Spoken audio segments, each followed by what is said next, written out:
एक तरफ शहर की सबसे खूबसूरत लड़की और दूसरी तरफ एक मामूली चाय वाला, एक खानदानी रईस तो दूसरा दिल से अमीर। क्या होगा जब दोनों का होगा आमना सामना? क्या हो जाएगा दोनों में प्यार, या करेंगे दोनों अपने फायदे के लिए एक दूसरे का इस्तेमाल? बारिश आ गया तो हमारा सारा पैसा भीग जाएगा, दिन भर का जितना मेहनत है सब खराब हो जाएगा। अचानक यशपाल की नजर एक बेहोश पड़ी लड़की पर गई। एकदम रईस खानदान की लड़की लगती है और नहीं तो का। सांस तो चल रहा है यार, नब्ज भी चल रहा है, बदबू भी आ रहा है। भगवान कसम कितना दारू पी है। ऐसे अगर किसी ने हमको इसके साथ देख लिया तब तो भगवान कसम बुरा फंस जाएंगे। और ऐसे रात को अकेला इसको छोड़ के हम जा नहीं सकते। क्या करे भाई? नहीं नहीं नहीं, नहीं। हमारा आत्मा गवाही नहीं दे रहा है। अकेली खूबसूरत लड़की को ऐसे सुनसान रात में अकेला छोड़ना यशपाल को नहीं था मंजूर, इसलिए उसने उसे अपने घर ले जाना है ठीक समझा। मैं बता दूं कि ये रात यशपाल की जिंदगी का टर्निंग पॉइंट है। कैसे, आइए देखते हैं। 2 दिन पहले रात का समय था और मुंबई शहर के लाइट्स धीरे धीरे बंद होते जा रहे थे। बीच के किनारे लगी छोटी छोटी दुकानें भी अब बंद होने आई थी, जिसमें से एक दुकान यशपाल उर्फ यश की थी। अरे चाय वाले भैया, एक चाय तो पिलाइए मसाला डाल के। अरे भैया बहुत बहुत माफी, अब तो दुकान बंद हो गई और चाय भी खत्म हो गई है। आप पैसा करिए ना, सुबह आइए, हम सुबह आपको मसालेदार अदरक वाली इलायची वाली बढ़िया चाय पिलाते हैं। अरे भैया चाय पीने का मना भी है, तुम सुबह बुला रहे हो। ठीक है, ऐसा करते हैं कि यहीं पास ही में हमारा घर है, ये हमारी बाइक भी है, चलिए बैठिए, हम आपको अपने घर पे चाय पिलाते हैं। अरे नहीं नहीं, बाद में पी लेंगे। अरे नहीं नहीं, संकोच की कोई बात नहीं, चलिए ना, आप हम आपको चाय पिलाते हैं। बगली में हमारा घर है। अरे यही समंदर के किनारे। समुद्र के किनारे? हाँ हाँ, समंदर के किनारे एकदम सी फेसिंग घर है हमारा। ऐसा खिड़की से समंदर दिखता है बाहर। चाय के साथ में तो नहीं पी रहे हो? अरे नहीं, सच्ची बोल रहे हैं, आपके हमारे सर की कसम, झूठ नहीं बोल रहे हैं। यही थोड़ा सा आगे जाएंगे ना, वो जो आपको झोपड़ी उपड़ी दिखाई दे रही है ना, उन्हीं झोपड़ियों में से एक झोपड़ा हमारा है। झोपड़ा? हाँ। मस्त मजाक करते हो। चलो फिर चलते हैं। हाँ जरूर जरूर। ये है फैजान मियाँ, जिनके वड़ा पाव के दुकान का धंधा है थोड़ा मंदा। बढ़िया सही तरीके से हैंडल कर दिया तूने उसको, वरना आज रात तेरे से चाय बनवा के मानता हो। ऐसे ही थोड़ी ना इतनी वफादारी से लोग हमारी दुकान पर चाय पीने आते हैं फैजान जी। इस तो बात है।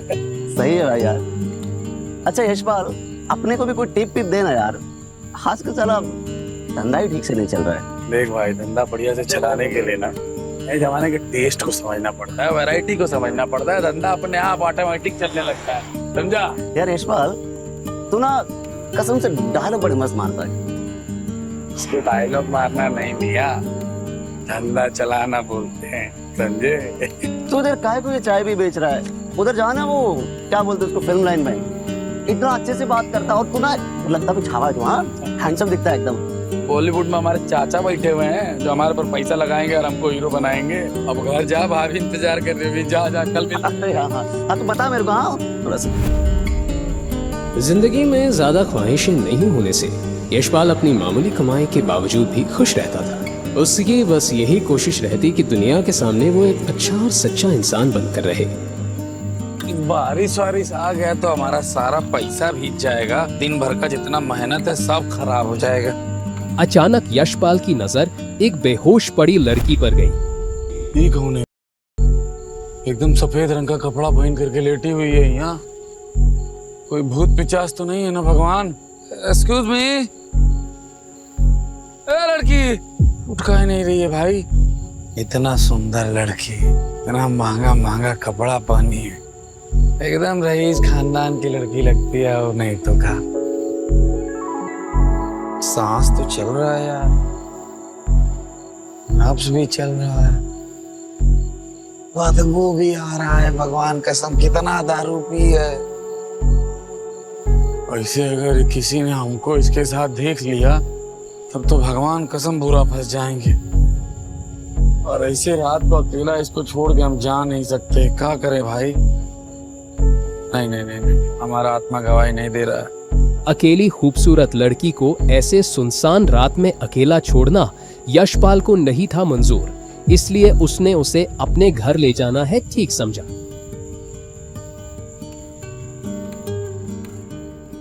वैसे मैं बता दूं कि ये रात यशपाल की जिंदगी का टर्निंग पॉइंट है। कैसे, आइए देखते हैं।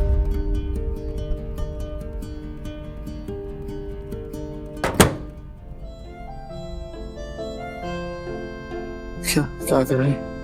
जैकेट उतार देखा। जैकेट निकालकर यश ने उस बेहोश लड़की को बेड पर लेटा दिया। वो करीब 21-22 साल की थी। उसके बदन पर एक सफेद रंग की डिजाइनर ड्रेस थी जो शायद उसके 6 महीने की कमाई से भी ज्यादा महंगी होगी।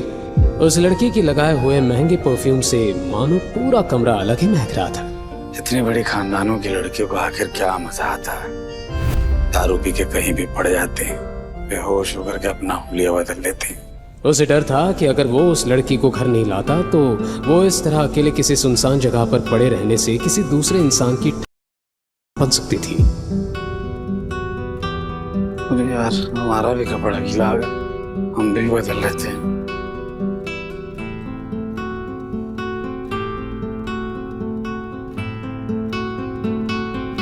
पूरा कमरा गमका दी तो।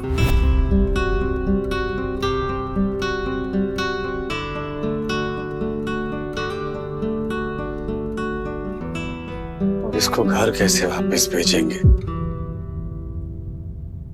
ना कोई फोन है, ना कोई आईडी है, और दारू इतना पी लिए कि अगले 10 घंटे तक नहीं उठेगी।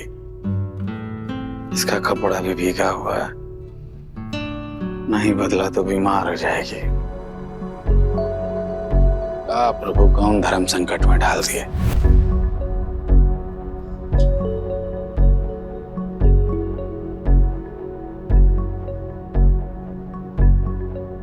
अरे यार ससुर, तुम इसका कपड़ा कैसे बदलो?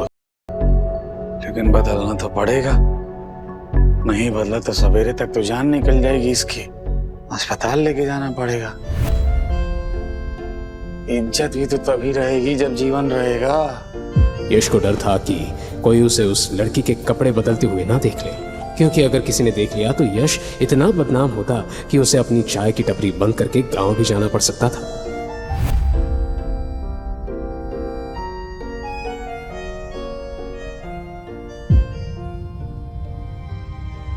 हे भगवान, मुझे लगता हम बुरी फंसे। यश को उस कार्ड में ऐसा क्या दिखा जिससे वो बुरी तरह डर गया?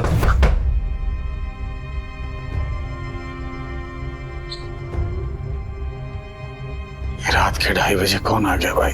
दरवाजे पर हुई दस्तक से यशपाल का टेंशन बढ़ने लगा। उसे डर था कि अगर किसी ने भी उसे एक अनजान लड़की के साथ देख लिया तो बवाल हो जाएगा। यशपाल सर। अरे यार, ये श्रुति आधी रात को यहाँ कैसे आ गई? अगर इसको गलती से भी पता चलेगा कि हमारे साथ यहाँ पर इस कमरे में एक लड़की है तो ये भगवान, हमारी इज्जत के तो धज्जियां उड़ जाएंगी। सो गए क्या सर? बाहर खड़ी लड़की उसकी पड़ोसी थी और एक अच्छी दोस्त भी थी। हाँ, हो गया, कपड़ा बदल रहे थे अंदर। ठीक हो ना तुम? 2:30 बज रहा है। अरे नहीं नहीं सर, सब ठीक है। मैं तो बस देख रही थी कि आप वापस आए कि नहीं। वो आज मौसम बड़ा खराब है ना, इसीलिए। हाँ, तो तुम्हारा पढ़ाई लिखाई ठीक चल रहा है ना? वो तुम्हारा फीस उस देने लेने का कुछ झंझट चल रहा है, तो सब हो गया कि नहीं हो गया? नहीं नहीं, फीस की तो ऐसी कोई बात नहीं हुई। हाँ, चलो कोई बात नहीं। अरे क्यूटी प्यूटी, जाओ, सब ठीक ठाक है। Good night. हाँ, आप भी ना सर, ये इंटरनेट से नए नए शब्द सीख के कुछ भी बोलते हो। Good night. Good night.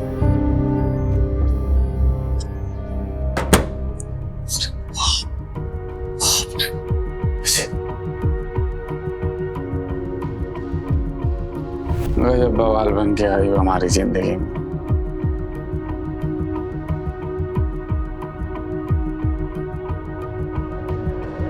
ये ऐसा महंगा डिजाइनर कपड़ा, इसको खोले कहाँ से, बांधे कहाँ से?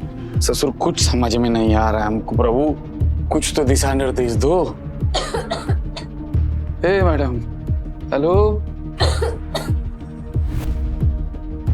यश अब उसके कपड़े चेंज करने में और भी ज्यादा डर रहा था, लेकिन दूसरी ओर वो सर्दी के मारे खांसने भी लगी थी। यश ने फिर अपने रूम में रोशनी कम कर और अपनी आंखें बंद कर जैसे तैसे उस लड़की के कपड़ों को चेंज कर ही दिया।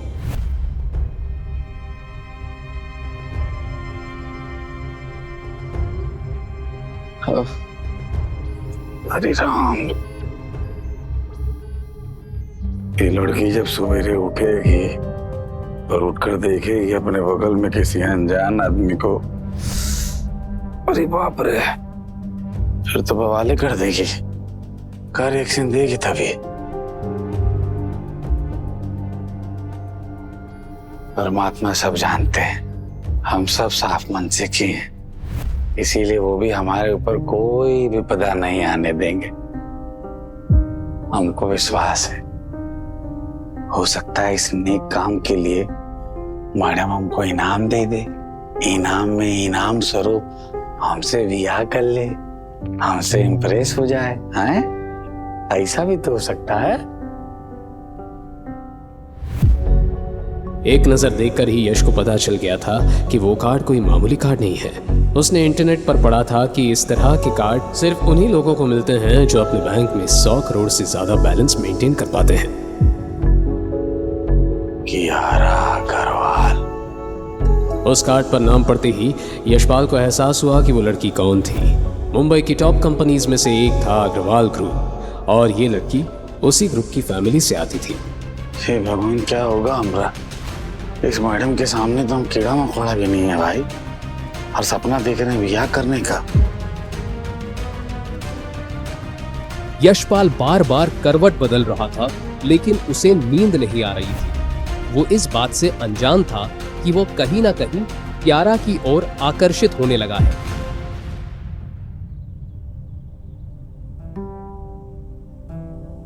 अगली सुबह जब यश की आंखें खुली तो उसने कियारा को अपने नजदीक पाया। उसका हाथ यश के सीने पर था। यश ने कांपती हाथों से उसका हाथ हटाया। दरअसल आज तक कोई भी लड़की यश के इतने करीब नहीं आई थी।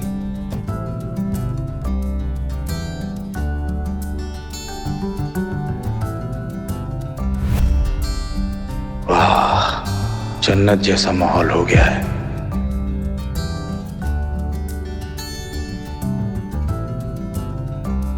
अरे बाप रे, 10 बज गया, आज का सारा बिजनेस चौपट। कियारा की आवाज सुनकर यश का चेहरा लाल पड़ गया। वो जैसे ही मुड़ा कियारा के चेहरे का हाव भाव देखकर वो समझ गया कि कियारा उसे गलत समझ रही है। जैसा आप सोच रही हैं ना, वैसा कुछ है नहीं, समझी आप? तुम कौन हो? मैंने पूछा तुम कौन हो? अच्छा, आप शांत हो जाइए, हम आपको बताते हैं ना हम कौन है, सब बताते समझाते हैं। अरे शांत हो जाइए मैडम, शांत हो जाइए। आपको पता भी है रात को कितनी पी थी आप? रात को ना बीच के किनारे पड़ी हुई थी, आपको अंदाजा भी नहीं है आपने कितना पिया हुआ था। आंधी तूफान बारिश, वो भी आपको हिला डुला उठा नहीं पाई, समझी? तो भगवान का धन्यवाद कहिए। हाँ दे, उन्होंने हमको भेज दिया आपके पास, शुक्र मनाइए हम आपको उठा करके ही अपना घर ले आए, नहीं तो परमात्मा ही जाने आपके साथ क्या होता क्या नहीं होता। मतलब समझ रही है? बीच? हाँ, अरे यहाँ इधर है बाथरूम, इधर है। वहाँ कहाँ जा रही? इधर बाथरूम जाना है क्या? अपना हील तो लेके जाइए। वो लड़की बिना कुछ कहे बस रोते हुए यश के रूम से भाग निकली थी, जिससे यश को भी काफी बुरा लगा। कमाल है यार, आजकल की लड़की, ये बड़े घर की लड़की थैंक यू बोलना भी नहीं जानती है क्या?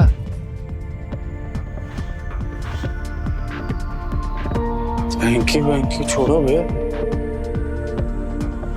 कहीं अग्रवाल साहब की बेटी हमारे ऊपर केस न कर दे। ससुर खाया पिया कुछ नहीं, गिलास तो पा रहा।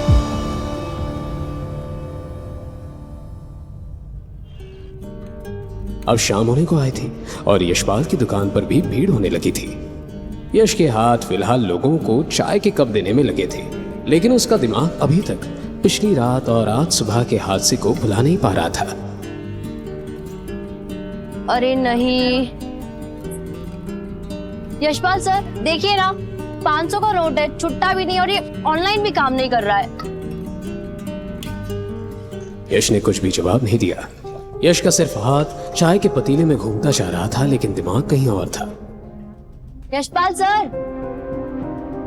यशपाल सर, हाँ कहाँ ध्यान है आपका? यही है ना, बताओ बताओ क्या बात है, यही ध्यान है मेरा। 10 रुपए की चिप्स ली और 500 का नोट दिया है, छुट्टे नहीं है, अब क्या करूं? अरे दे दो ना छुट्टे, काय परेशान हो रही हो, दे दो छुट्टे इनको। हाँ नहीं तो thank you.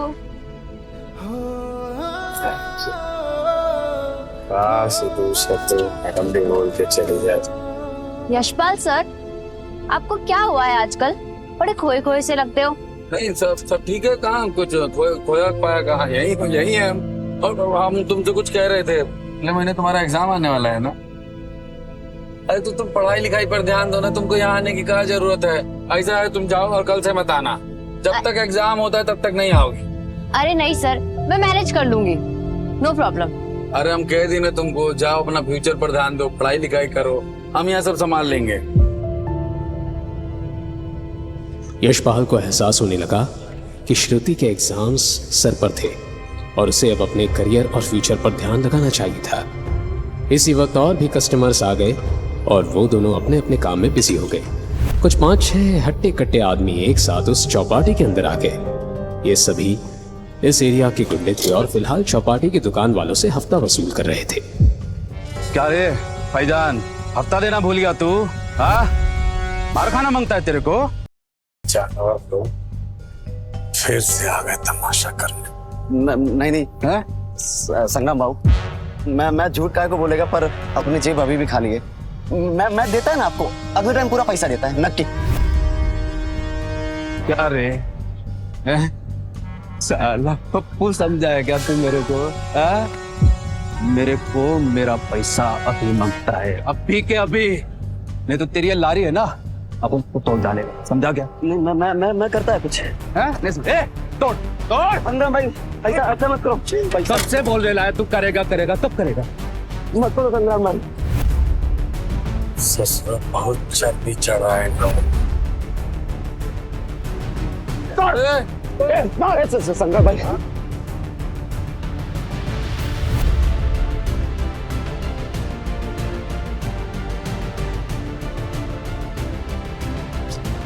Yashpal sir! Yashpal sir! मैं ठीक सीधे जाओ घर से। नहीं सर, मैं आपको ऐसी हालत में छोड़ के नहीं जा सकती। हमने कहा नाम ठीक है, जाओ घर, हम संभाल लेंगे यहाँ सब।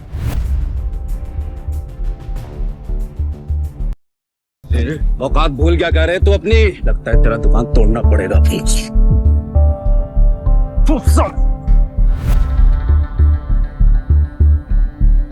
देख, प्यार से समझा रहा हूँ तुझको, यहाँ से शांति से चला जा। तू यहाँ हफ्ता बटोरने आया ना, हफ्ता बटोर और जा। कानून अपने हाथ में ले रहा है संग्राम। तेरी चाय का पतीला मारो, बहुत नियम कायदे बना रहे है तू, तो सुन मेरी बात और अपने भेजे में डाल ले इस बात को। यहाँ कानून बनाता भी मैं हूँ और तोड़ता भी मैं हूँ। और सुन लो सब लोग, कान खोल के, अब दूसरा कानून बनेगा आज से, सब दुगना हफ्ता देगा, समझा कि नहीं? देख सकता तू हाथ पार कर। मगर तोड़। श्रुति भाग यहां से, श्रुति भाग यहां से। श्रुति भाग यहां से, श्रुति भाग जा।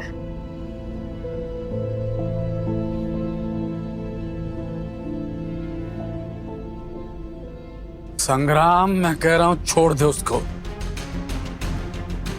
वरना चौपाटी से सिंगल पीस में नहीं जाएगा तू, समझा? छोड़ दो, ले, छोड़ दिया। अपन को सिंगल पीस में भेजेगा तू? अपन को, संग्राम को सिंगल पीस में भेजेगा तू? है संग्राम, संग्राम मैं हाथ जोड़ रहा, तेरे सब हद कर छोड़ दे उसको। मैं हाथ जोड़ रहा, सॉरी बोल रहा, मैं सबसे सॉरी बोल रहा हूँ, सबसे सॉरी बोल रहा हूँ, प्लीज छोड़ दो।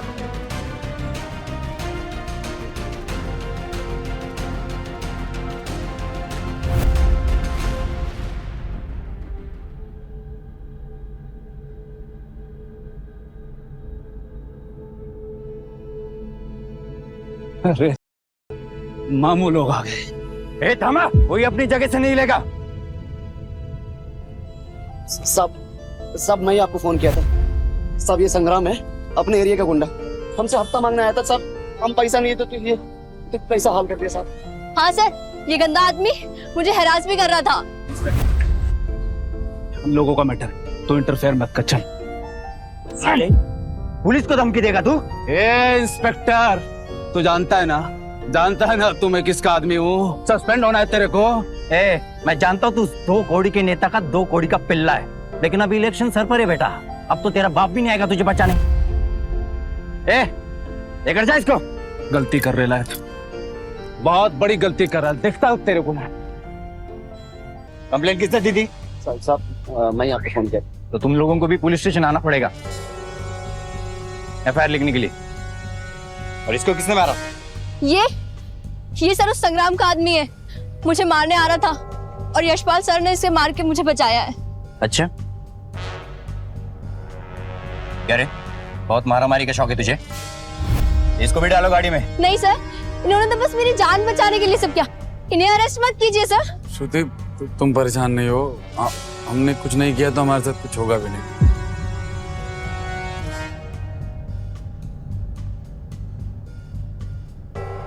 और इसके लिए भी एम्बुलेंस लेकर आओ।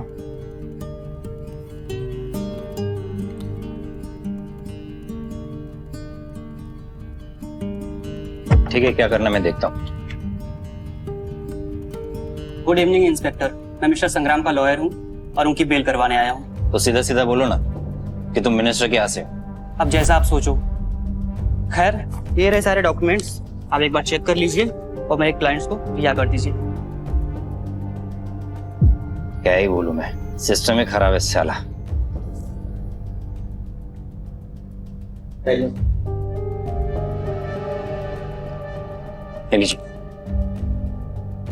ए विनोद, संग्राम और उसके आदमी को छोड़ दो। Okay sir.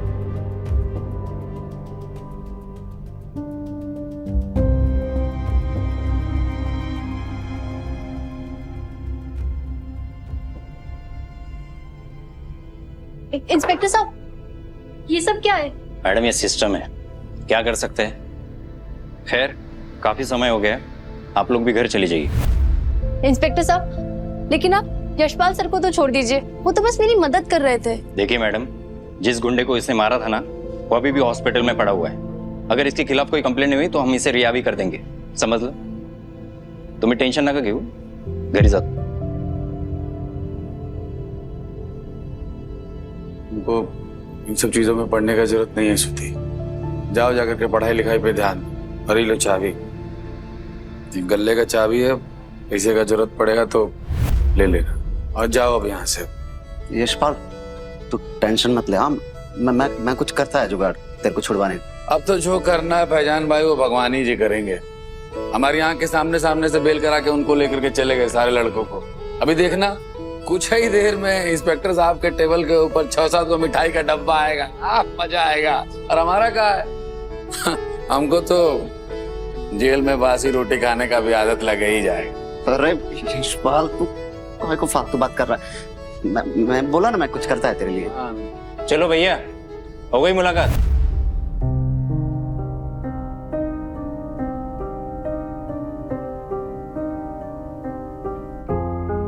क्या नाम था रे तेरा? नाम है हमारा यशपाल। कहाँ से तुम? कहीं से भी हो साहब, क्या फर्क पड़ता है। अब तो हम बम्बई से ही हैं। क्या मजा आया करे तेरे को? चुपचाप हफ्ता दे देता, मैटर खलास हो जाता ना। लेकिन नहीं, अब पता नहीं वो और उसका मंत्री तेरे खिलाफ क्या क्या केस लगाएगा। ऐसे कैसे केस लगा देगा साहब? हैं? अंधेर नगरी है क्या? अरे हमने सेल्फ डिफेंस में मारा है उनको, ऐसे ही थोड़ी ना मार दिए। अरे भाई, तेरे पे तरस खाओ या तेरा बजाओ समझ नहीं आ रहा। तू एक मामूली चाय वाला है, तो एक चाय वाले की औकात से रहने का ना। तेरी हैसियत देख, उस गुंडे की हैसियत देख।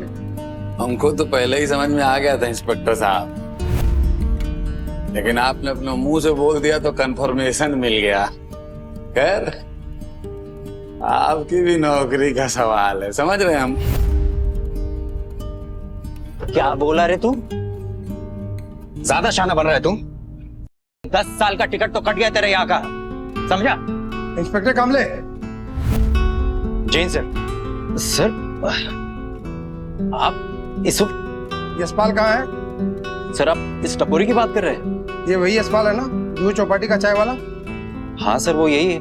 इसने मिनिस्टर के आदमियों के साथ लफड़ा किया और इसके साथियों को भी बहुत मारा। क्या करना है, केस बनाना शुरू कर दूं और कोई इंफॉर्मेशन निकालनी तो अंदर जाके ट्रीटमेंट दूं सर? तुम्हारा दिमाग खराब हो गया क्या? इन्हें तुरंत रिहा करो।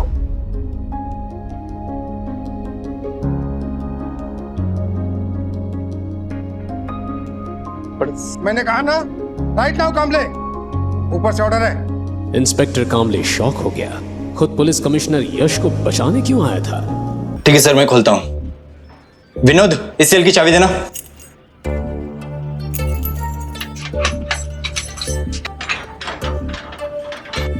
कमिश्नर का ऑर्डर सुनते ही इंस्पेक्टर कामले हक्का बक्का रह गया था। उसे समझ नहीं आ रहा था कि वो यशपाल जैसे मामूली चाय वाले को रिहा करवाने क्यों आए थे। यश बाहर तो आ गया, लेकिन उसे समझ नहीं आया कि कैसे। सर, आपको हुई परेशानी के लिए मैं माफी मांगता हूँ। सर आप क्यों हाथ जोड़ रहे हैं सर? आप माफी क्यों? मुझे बस छुड़ाया किसने हमें? सर, हमें ऊपर से ऑर्डर आया है। और हाँ इंस्पेक्टर कामले, बाकी के सब गुंडे किस सेल में है? सर वो तो एक लॉयर आया था और उनकी बेल करवा कर चला गया। बेल करवा कर गए? What nonsense! जाओ और उन्हें तुरंत अरेस्ट करो। फिर से अरेस्ट?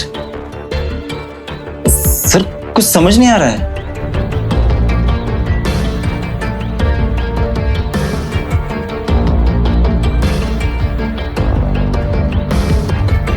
समझ गया ना? Now go and arrest those people earliest. जी सर।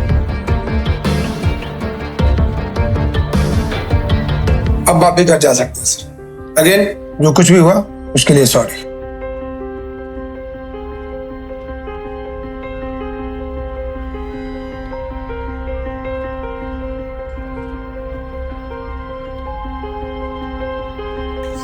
Thank you sir.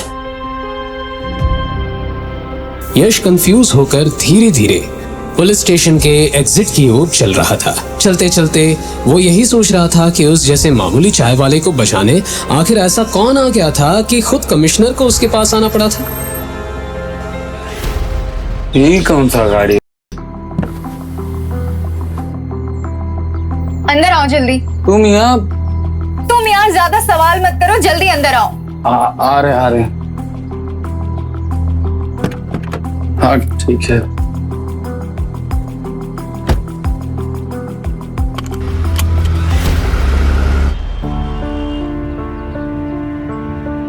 क्या राजीव, वो हमारा बिल आप ही ने करवाया क्या? नहीं, वो मिनिस्टर को तुम्हें जमाई बनाना था, इसीलिए उसने तुम्हें जाने दिया। हमको समझ में नहीं आया क्या कह रहे हैं आप। यश ने कियारा की ओर देखा। वो आज और भी ज्यादा खूबसूरत लग रही थी। यश को गाड़ी में भी उसी परफ्यूम की महक महसूस हुई जा रही थी जो पिछली रात को उसके छोटे से कमरे में फैल गई थी। Nice smell. हाँ नाइस फ्रेग्रेंस कहा जाता है बेवकूफ। हाँ ठीक है, नाइस फ्रेग्रेंस कह देते हैं। अरे एक तो बात हमको आपसे पूछना था। आप सवेरे सवेरे बिना हमको बताए या बिना पूछे आप भाग काहे गई? जो सवाल तुम्हें मुझसे पूछना चाहिए वो तो नहीं पूछ रहे हो, फालतू के सवाल किए जा रहे हो। तुम्हें पूछना चाहिए कि मैं यहाँ तुमसे मिलने क्यों आई हूँ, तुम्हारी शक्ल फिर से देखने क्यों आई हूँ। वो तो हमको पता है। आपका सफेद वाइट वाला ड्रेस चाहिए और वो हील वाला जो जूता होता है वो चाहिए, हमको मालूम है। Shut up! कोई स्टूपिड ही होगा जो एक ड्रेस के लिए किसी की बेल कराने आएगा। इनफैक्ट मैं तो तुमसे अपना क्रेडिट कार्ड भी लेने नहीं आई हूँ। क्रेडिट कार्ड का कहा है? वो तो बैंक वाले बुला करके एक की जगह 6 तो आपको पकड़ा देंगे। क्रेडिट कार्ड से क्या फर्क पड़ रहा है? नहीं तो। और हमको याद आया, यश को याद आया कि वो कार्ड अभी भी उसके पास था। 100 करोड़ की ताकत रखने वाला वो कार्ड जिसे दिखलाकर यशपाल, संग्राम और उस इंस्पेक्टर दोनों को ठिकाने लगा सकता था। ये रहा आपका क्रेडिट कार्ड। ये देखिए, भगवान कसम खा के कह रहे हैं, आपका कसम खा के कह रहे हैं, 1 रुपया खर्चा नहीं किए हम। लीजिए लीजिए लीजिए।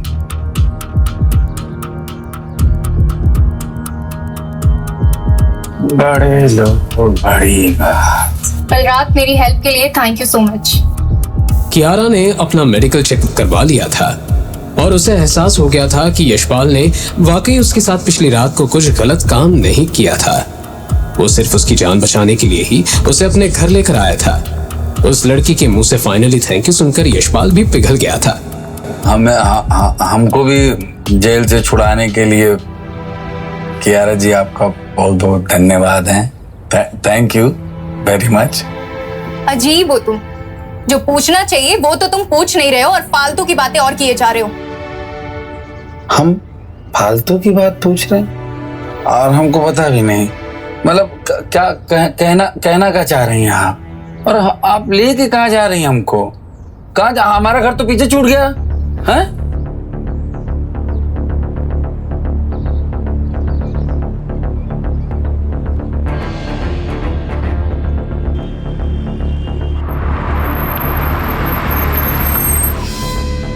ये तो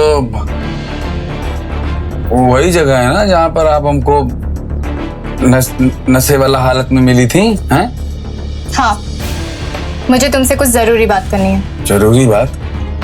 ऐसा है कियारा जी, हम ना आपसे साफ साफ कह रहे हैं, कल रात को ना हमने आपके साथ कुछ नहीं किया। अरे शट अप यार। ये इतनी चाय की स्मेल, तुम कंटेनर में बैठ के चाय बनाते हो क्या? अरे अब चाय वाले के शरीर से चाय का खुशबू नहीं आएगा तो और किस चीज का खुशबू आएगा है? अरे ये मेहनत का स्मेल है, मेहनत का। आप लोग कहाँ जानो, आप लोग कहाँ करती हो मेहनत? आप लोगों को तुम स्मेल के लिए वो क्या कहते हैं, वो अंग्रेजी में वो परफ्यूम वो लगाना पड़ता, हमको नहीं, समझी? अरे शट अप यार, अपनी बकवास बंद करो। मुझे तुमसे कुछ इंपॉर्टेंट बात करनी है। Now listen carefully. मैंने तुम्हारे बारे में सारी इंफॉर्मेशन निकाल ली है। तुम्हारा नाम यशपाल है, लोग तुम्हें यश बुलाते हैं। सरनेम तुम लगाते नहीं। जुहू बीच के सामने एक चाय की दुकान लगाते हो। समुद्र के किनारे जो स्लम एरिया है वहां तुम रेंट पे रहते हो। क्या बात है, हमारे बारे में बहुत सारा इंफॉर्मेशन जमा कर लिया है आपने। अब जहां तक बात रहा सरनेम का, वो तो कहा है कि हमको खुद नहीं पता, हमको पता होता तो हम भी लगा लेते। हमारा सरनेम कहा है। और रहा घर, हमारे पास भी आपके जैसा पैसा होता तो हम भी एक ठो पॉश इलाका में एकदम बढ़िया सा माल लेके रह रहे होते। कमाल है, आप भी ना कुछ कर रही। फिर से बकवास। डोंट यू अंडरस्टैंड, इतना सीरियस मैटर है ये। यार हमको बात नहीं करनी, यार तुमको बात करने की तमीज नहीं है, हम नहीं बात कर रहे हैं यार। अरे रुको, मेरे साथ एक डील कर लो, मेरे बॉयफ्रेंड बन जाओ। क्या कर लो? डील, बॉयफ्रेंड बन जाओ। एक बार फिर से कहना, क्या कहा तुमने? मेरे साथ एक डील कर लो, मेरे बॉयफ्रेंड बन जाओ। हाले भगवान कसम, 20 मिनट हुआ नहीं आपके साथ गाड़ी में बैठे हुए हैं और बतियाते बतियाते आप हमको बॉयफ्रेंड बनाने के चक्कर में पड़े। कमाल है कसम से, कमाल है आप भी।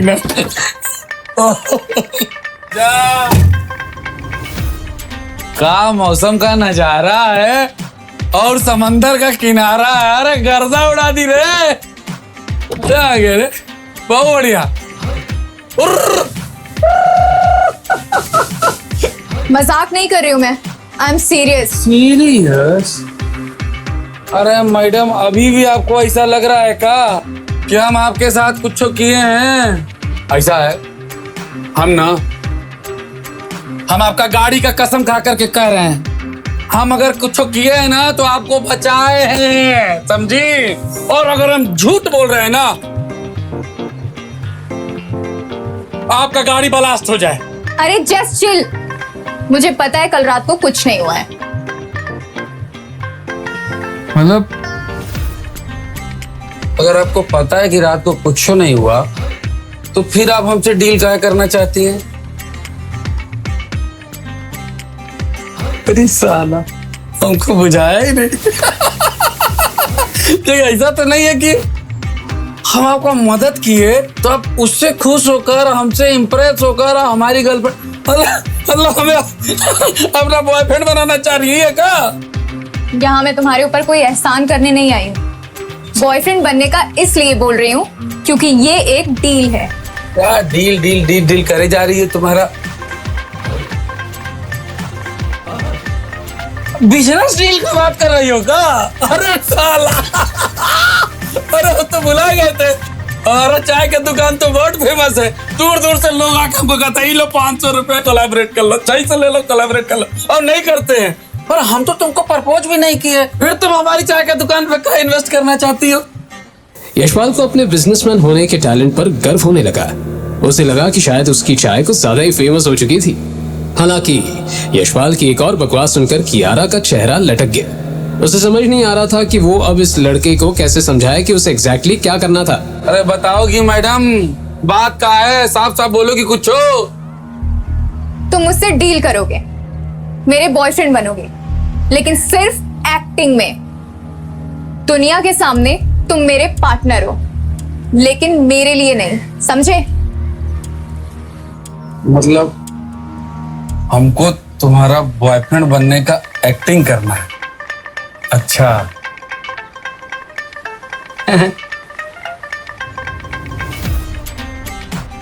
अब हमको समझ में आ रहा है। ऐसा है क्या? मतलब तुम पूरी दुनिया को दिखाना चाहते कि हम तुम्हारे बॉयफ्रेंड हैं, और अगर ऐसा हो गया तो दुनिया भर के लौंडे जो तुमको परेशान करते हैं वो नहीं कर पाएंगे, इसीलिए ना? अरे समझ में आ गया हमको। करेक्ट।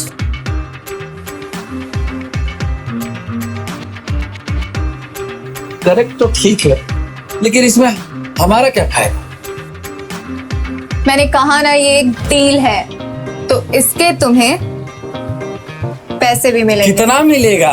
तुम बताओ तुम्हें कितना चाहिए? कितना? अरे बाप रे, कितना कितना ले भाई?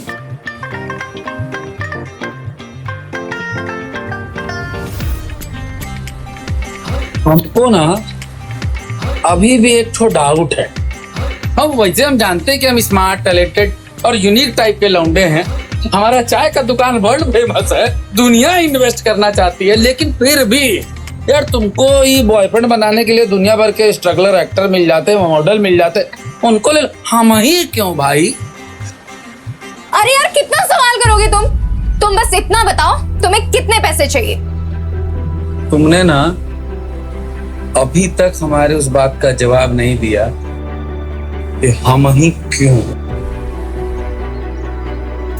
यश को डर था कि कहीं ना कहीं इस बिजनेस डील के नाम पर उसे किसी बड़ी मुसीबत में फंसाया जा रहा था। दरअसल वजह यह है कि कियारा कहते कहते रुक गई। कियारा अग्रवाल की डील क्या थी और क्यों थी, वो तो यशपाल को समझ आ गया था। तुम्हें इससे क्या मतलब कि मैंने तुम्हें ही क्यों सिलेक्ट किया? तुम बस अपना पेमेंट बताओ और काम पर लग जाओ। पर उसके मन में अभी भी एक सवाल था।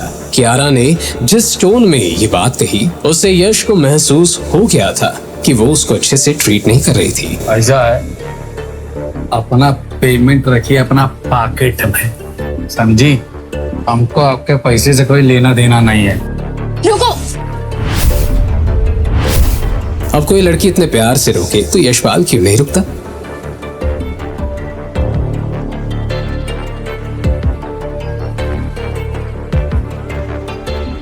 ऐसा है मैडम, हमको ना सच जान। कियारा को समझ आ गया था कि यशपाल भले ही ऊपर से एक मामूली चाय वाला दिखता हो, लेकिन वो खुद अपने आप में एक कैरेक्टर था, जहां सिर्फ पैसों का नाम सुनते ही उसके जैसे लोग आंख बंद करके हाँ कर देते थे। वहीं यशपाल को इन्वेस्टिगेशन ऑफिसर बनने का शौक था। ठीक है, वेट, मैं बताती हूँ तुम्हें तुम्हारा सच।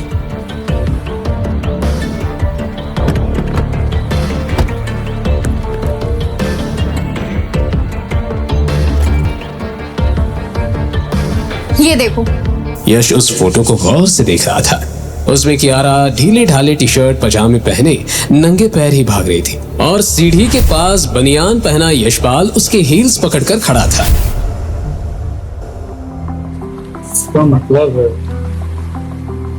आधी रात को जब हम अपने घर में आए तो आस पड़ोसी में से किसी ने एक फोटो खींच ली।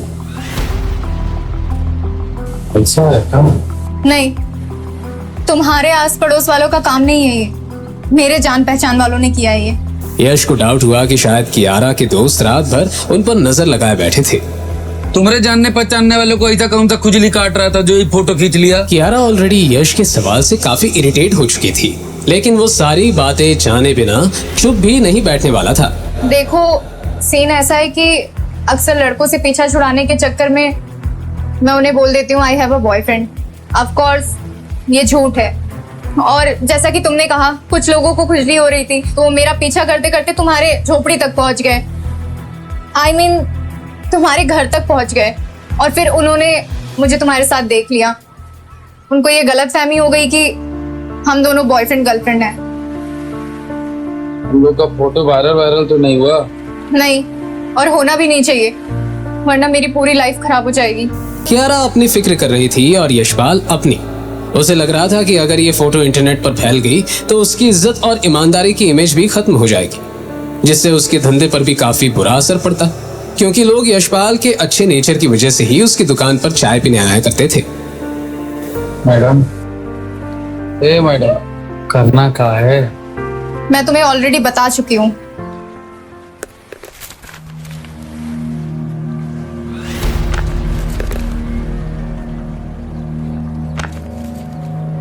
तुम तो अपना अमाउंट बता नहीं रहे हो, तो मैं ही तुम्हें बता देती हूँ। 10 करोड़ रुपए 1 साल के, ठीक है? 10 करोड़? कियारा ने इस टोन में कहा जैसे उसके लिए 10 करोड़ रुपए कोई बड़ी रकम नहीं थी। 10 करोड़ रुपए का अमाउंट सुन यशपाल को जैसे झटका लग गया, लेकिन तभी उसे याद आया कि ये वही लड़की थी जिसके पास 100 करोड़ से ज्यादा का क्रेडिट कार्ड भी था। कॉन्ट्रैक्ट 2 साल का होगा, एंड डोंट वरी, अगर तुमने 1 साल काम नहीं भी किया तो भी तुम्हें उसका पूरा अमाउंट मिलेगा। यश का मुंह खुला का खुला रह गया था। 10 करोड़ उसके लिए इतनी बड़ी रकम थी जिसे वो 100 सालों तक 24 घंटे काम करके भी नहीं कमा सकता था। तभी उसके फोन पे मैसेज आया कि उसके अकाउंट में सिर्फ 500 रुपए हैं। उसे समझ नहीं आया कि वो क्या जवाब दे, और वो बस कियारा की आंखों में देखते रह गया। लेकिन उसे ये भी लगने लगा कि दाल में कुछ काला है। तुम्हारी आंखें बता रही हैं कि तुम ये डील करने को तैयार हो। आंखें अगर सच बता पाती ना, कई गुनहगारों को सजा नहीं देते। What do you mean? हमें पर ये बताओ कि तुमको ऐसा कैसे लग गया कि हम तुम्हारा डील कबूल कर लिए हैं? क्या क्या कहा तुमने? कियारा का गुस्सा चढ़ने लगा, साथ ही उसका घमंड भी। वो इतने रईस परिवार से आती थी कि मुंबई के सारे सितारे उसके लिए लाइन लगाकर खड़े हो जाते थे। वो चाहती तो इंडिया के सभी रईस और हैंडसम लड़कों को अपनी ओर मैग्नेट की तरह खींच सकती थी, लेकिन फिलहाल एक चाय वाले से रिजेक्शन सुनकर उसके दिल की धड़कन एक पल के लिए रुक गई थी। तुम्हें पता भी है तुम क्या बोल रहे हो? तुम एक मामूली से चाय वाले हो। अगर मैं फोन नहीं करती तो वो पुलिस वाला तुम पर 10,000 रुपए में अटेम्प्ट टू मर्डर का केस लगाने को तैयार था। बस इसीलिए हमारी ना है। क्या मतलब? मतलब ये है कि कियारा अग्रवाल, तुम अमीर जादी लड़कियों को हम जैसे मामूली चाय वाले कहाँ पसंद आते? यश ने अपनी सारी भड़ास निकाल दी जो वो पिछले आधे घंटे से बर्दाश्त करे जा रहा था। हम तो तुम जैसी अमीर जादियों की नजर में कठपुतली है ना, जिसको पैसों के धागों से तुम नचवाती हो। ऐसा मैडम, हमको तुम में कोई लगाव है नहीं, और हम ये भी जानते हैं कि तुमको भी हम में कोई लगाव नहीं। इसलिए ऐसा है, हमको ये डील मंजूर नहीं। लगाव नहीं है तभी तो एक्टिंग करने की डील कर रही हो, स्टूपिड। कियारा की बातों से यश और भी ज्यादा बेचैन होता गया और उसे एहसास हो गया कि दाल में कुछ काला है। अरे यार, कितना चाहिए तुम्हें? 15 करोड़? 20 करोड़? अब दिखाना तुम्हारा असली चेहरा है। तुमको क्या लगता है कि अपना पैसा के दम पर तुम हमको, तो तुम गलत फहमी में हो। जाओ जाके ढूंढ लो किसी और को। हो गॉड, तो तुम पैसे से डील नहीं करोगे? तो तुम्हें क्या चाहिए बताओ? ऐसा मैडम, अगर तुम हमें पसंद करो और हमारे साथ प्रेम से रहो, तब हम तुम्हारा बॉयफ्रेंड बनने वाला प्रपोजल एक्सेप्ट कर सकते। आखिरकार एक मर्द को प्रेम के अलावा और क्या चाहिए होता है? यही तो चाहिए होता है ना। यश ने वो ज्ञान झाड़ना शुरू कर दिया जो वो अक्सर इंटरनेट पर पढ़ा करता था। हे भगवान, पता नहीं किस गधे को उठा के लाई हूं मैं। ए लड़की, तुम जो हमको डील का प्रपोजल दियो ना, नहीं है मंजूर हमको। और उस तरह के लौंडे नहीं है हम जो पैसे के लिए किसी का भी बॉयफ्रेंड बनते चले। और तुम जैसी अमीर जादों के बीच में और रईसों के बीच में रहने का शौक भी नहीं है हमको। तुमको क्या लगता है हमको 4 लोग जानते नहीं है क्या? बहुत लोग जानते हैं, बहुत जान पहचान है हमारी। चौपाटी पे हमारी बहुत बड़ी चाय की दुकान है और तुमसे भी सुंदर सुंदर लड़कियां वहाँ आती है और हमारे चाय के लिए लाइन लगाती हैं, समझी? बात करती है। तुम मजाक कर रहे हो ना? इतनी बकवास लाते कहाँ से हो तुम? बकवास नहीं कर रहे हैं, हमको हमारा सच रखने का हक है और वो रख दिए हैं। कियारा का गुस्सा अब हैरानी में बदल चुका था। उसने पहले ऐसा चाय वाला देखा था जो खुद से इतना सेल्फ ऑब्सेस्ड था। मैं तुमसे आखिरी बार पूछ रही हूँ, तुम्हारी हाँ है या ना है? ना, इतना बड़ा ना है।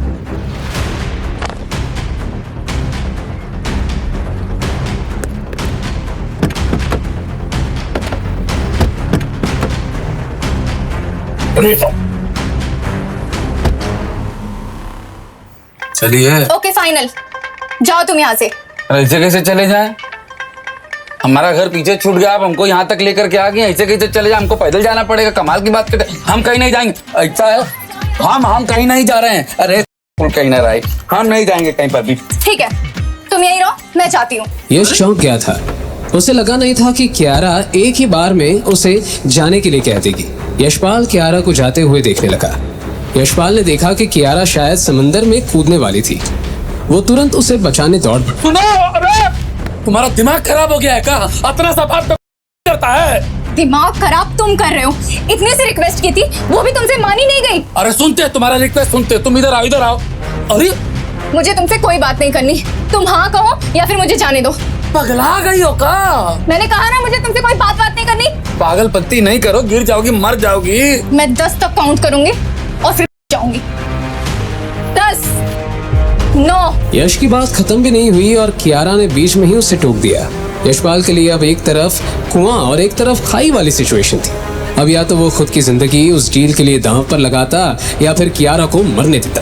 दोनों के बीच डिसाइड करने में उसे टाइम भी सिर्फ 10 सेकंड का मिला था और इसी 10 सेकंड में उसके सामने वो सारी चीजें झलक गई जो उसे जिंदगी के इस मोड़ पर लाई थी।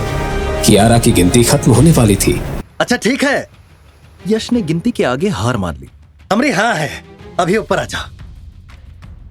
कियारा के चेहरे पर जीत की मुस्कान छा गई और वो यश का हाथ पकड़कर फिर से रेलिंग के इस पार आ गई। देखो, अगली बारी बेवकूफी मत करना, ठीक है? अब हमें घर छोड़ दो, काफी रात हो गई है। यश ने हांफते हुए कहा। एक्सक्यूज मी, तुमने अभी हाँ करी है ना?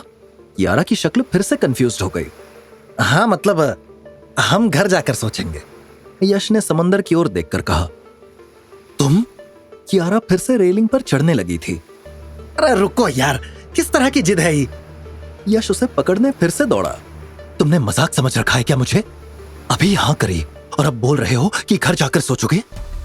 कियारा ने चिढ़ते हुए कहा। ऐसे कैसे हाँ कर दे? हमको भी तो सोचने का वक्त चाहिए ना। सब तुम्हारे हिसाब से थोड़ी ना चलेगा। यश ने भड़कते हुए जवाब दिया। कियारा का गुस्सा 7वें आसमान पर पहुंच गया था। लास्ट टाइम पूछ रही हूं, हाँ कर दो, नहीं तो अंजाम बहुत बुरा होगा। कियारा ने उंगली उठाकर कहा। उसके हाव भाव साफ बता रहे थे कि वो जो बोलती थी कर भी देती थी। यश खामोश खड़ा था, लेकिन उसके दिमाग में हाहाकार मचा हुआ था। मैं पागल हूं जो इसमें आया, उसने मन ही मन सोचा। उसके माथे पर पसीने की बूंदें चमकने लगी थी। अगर मैं संग्राम वाले केस में फंसता तो ज्यादा से ज्यादा 3 महीने की जेल होती। कियारा अब भी उसी गुस्से में थी। 10, 9, 8, वापस से उल्टी गिनती शुरू। अरे इंसान हो कि टाइम बॉम्ब। यश ने भड़ास निकाली, लेकिन कियारा नहीं रुकी। यश को अचानक श्रुति की याद आई, वो लड़की जिसके साथ उसने टपरी पर बैठकर सपने देखे थे। अगर श्रुति को पता चला कि हम एक अमीर लड़की के फेक बॉयफ्रेंड बने हैं तो वो क्या सोचेगी? पर तभी यश ने कियारा को देखा। 3, 2, यश के दिल की धड़कन जैसे गले में अटक गई थी। काउंटडाउन के 1 पर आते ही यश की आवाज निकली, थकी हुई, टूटी हुई, लेकिन साफ। ठीक है, बन जाएंगे हम तुम्हारे नकली मंगेतर। हम पागल है जो तुम्हें बचाया। कियारा के चेहरे पर एक विक्ट्री स्माइल आ गई। उसने साम दाम दंड भेद सब अपना लिए थे। उसने फोन वापस रखा और धीरे धीरे उस कागज को मोड़ते हुए बोली, गुड डिसीजन यश, मेरी दुनिया में अब तुम्हारा स्वागत है। यश की आंखें गुस्से और लाचारी से लाल हो गई थी। उसने जमीन पर पड़े कोल्ड ड्रिंक के कैन को अपने पैर से कुचला और जोर से कहा, हट साला, क्या मुसीबत है? मुसीबत नहीं, तुम्हारे लिए ये एक वरदान है। कियारा ने ये कहकर अपना फोन निकाला और वॉइस रिकॉर्डिंग चालू कर दी। एक बार और पूरी तरह से कहो कि तुम मेरे फियोंसे बनने के लिए तैयार हो और फ्यूचर में इस डिसीजन से पीछे नहीं हटोगे। 3 साल पहले सिर्फ 500 रुपए के साथ मुंबई आकर भी यश को इतना बेसहारा महसूस नहीं हो रहा था जितना कि वो आज था। उसे पता था कि ये रिकॉर्डिंग उसकी हर एक चाल को पहले से ही हरा देती जो वो इस डील को तोड़ने के लिए चल सकता था। ठीक है, हम यस कियारा अग्रवाल के नकली बॉयफ्रेंड बनने को तैयार है और प्रॉमिस करते हैं इस बात से भविष्य में हम पीछे नहीं हटेंगे। यश ने अपना गुस्सा काबू में करते हुए कहा, और ये डिसीजन तुम अपनी मर्जी से ले रहे हो, ना कि मेरे या किसी और के प्रेशर में आकर, है ना? कियारा को वाकई पता था कि एक स्टेटमेंट कैसे रिकॉर्ड किया जाता है। हाँ, ये डिसीजन हमारा है, यश ने गहरी सांस लेकर कहा। एक फीकी मुस्कान के साथ कियारा ने रिकॉर्डिंग बंद कर दी। यश वो मोबाइल छीनकर उसे तोड़ ना दे या रिकॉर्डिंग डिलीट ना कर दे, इसीलिए कियारा ने उसे इंटरनेट क्लाउड पर सेव भी कर दिया। यश ने ताना मारते हुए कहा, अब तो नहीं मारोगे ना छलांग? अब जाए या फिर कछु बचा है? गाड़ी में बैठने से पहले कियारा ने कहा, मेरी 2 और शर्तें हैं। यश चौंक गया और बोला, धत तेरे की, यार तुम इंसान हो कि हैवान? आज हमारी जान लेकर ही मानोगे। बताओ क्या शर्तें हैं? कियारा ने धीमी आवाज में कहा, पहली ये कि तुम चाय की टपरी पर नहीं बैठोगे, और दूसरी ये कि तुम्हें जल्द से जल्द कोई ढंग का बिजनेस शुरू करना पड़ेगा जिससे मैं अपनी फैमिली से तुम्हें मिला पाऊं। यश ने तुरंत कहा, अरे तो चाय ही तो हमारा ढंग का बिजनेस है। एक तरफ हमें बिजनेस करने कह रही हो, दूसरी तरफ हमें दुकान पर बैठने से मना कर रही हो। कियारा ने झुंझलाते हुए कहा, उससे तुम बिजनेस कहते हो? कितना ही कमा लेते हो तुम उस बिजनेस में? कोई व्हाइट कॉलर बिजनेस करना होगा। कम से कम किसी ऑफिस में नौकरी तो कर ही सकते हो। नौकरी का नाम सुनते ही यश का मुंह छोटा हो गया। उसे जिंदगी में कुछ बड़ा जरूर करना था, लेकिन नौकरी नहीं करनी थी। इतना सब तो मान चुके हैं, ये 2 शर्तें भी मान लेते हैं, यश ने खुद से कहा। दरअसल इस डील से यश को भी फायदा होने वाला था। यश जो हमेशा से कुछ बड़ा करना चाहता था, उसे कियारा के जरिए एक मौका मिला था। दूसरा, उसे ढेर सारे पैसे भी मिलने वाले थे। यश ने जैसे ही पैसों के बारे में सोचा, उसने खुद से कहा, भोलेनाथ की कसम, हम उन पैसों को हाथ भी नहीं लगाएंगे। सारे पैसे अनाथालय में जाएंगे जहां मेरे जैसे अनाथ पलते हैं। यश नाम है हमरा, किसी के फेंके हुए टुकड़ों पर नहीं जीते हैं हम। खुद कमाएंगे, खुद खाएंगे। चलो मैं तुम्हें तुम्हारे घर ड्रॉप कर देती हूं, बाकी की फॉर्मेलिटीज भी जल्द ही स्टार्ट हो जाएंगी। कियारा वापस गाड़ी में बैठने लगी। यश भी उदास चेहरा लेकर चुपचाप गाड़ी में जाकर बैठ गया। न दरवाजे की आवाज पर ध्यान दिया, न एसी की हवा पर। वो बस बैठ गया जैसे किसी और ही दुनिया में आकर फंस गया हो। गाड़ी का इंटीरियर महंगा था, हर चीज चमचमाती हुई और उसमें बैठा हुआ यश एक गरीब चाय वाला। वो पहली बार डर रहा था। डर इस बात का नहीं था आगे क्या होने वाला है, डर इस बात का था कि पीछे क्या छूटने वाला है। सामने बैठी कियारा बिजनेस कॉल पर लगी हुई थी। तेज अंग्रेजी कॉर्पोरेट टोन बिजनेस के शब्द यश को कुछ समझ नहीं आ रहा था। वो मन ही मन बोला, इनकी दुनिया में हम कहां फिट होंगे। रात के 1 बजने को आए थे और कियारा ने यश को घर छोड़ दिया। देर रात हो जाने की वजह से सभी घरों की लाइट बंद हो चुकी थी सिवाय एक के। यश के नीचे वाले घर की लाइट अभी भी खिड़की से चालू दिख रही थी, जिसके अंदर श्रुति अपनी मां के साथ रहती थी। इतनी मेहनती लड़की है, दिन में काम भी करती है और रात को पढ़ाई भी, और एक ही मैडम है जिसे अपनी जान की भी परवाह नहीं। यश ने मन ही मन श्रुति का कंपैरिजन कियारा से किया। श्रुति और कियारा दोनों के बीच एज डिफरेंस भी मुश्किल से 1-2 साल ही था। एक तरफ कियारा अपने पिता के पैसों से पेट्रोल जलाने का स्ट्रगल करती थी, तो दूसरी ओर श्रुति अपनी मां का चूल्हा जलाने के लिए स्ट्रगल करती थी। जब से श्रुति के पिता गायब हुए थे, तब से ही घर की और श्रुति को पढ़ाने की जिम्मेदारी उसकी मां पर आ गई थी। उन्होंने जैसे तैसे ऊपर का जुगाड़ का रूम बनाकर यश को रेंट पर तो दे दिया था, लेकिन उसके रेंट के पैसों से भी उनकी पूर्ति नहीं हो पाती थी। प्रॉब्लम यह नहीं थी कि उनके खर्चे ज्यादा थे, बल्कि यह थी कि उसके गायब पिता अपने परिवार पर कर्ज का बोझ भी छोड़ गए थे, जिससे दोनों मां बेटी जूझ रही थी। श्रुति के पिता एक दिन अचानक से घर छोड़कर चले गए और तब से उनकी कोई खबर ही नहीं आई। श्रुति और उसकी मां को यह भी नहीं पता कि वो आदमी जिंदा भी है या नहीं। संपत्ति के नाम पर वो स्लम एरिया में एक 10 लाख रुपए का छोटा सा घर और 10 लाख रुपए का ही कर्जा छोड़ गए, जो उन्होंने डोंकी फ्लाइट के लिए किसी लेनदार से लिया था। इसी 18 लाख रुपए का इंटरेस्ट श्रुति और उसकी मां पिछले 10 सालों से भरते आ रहे थे।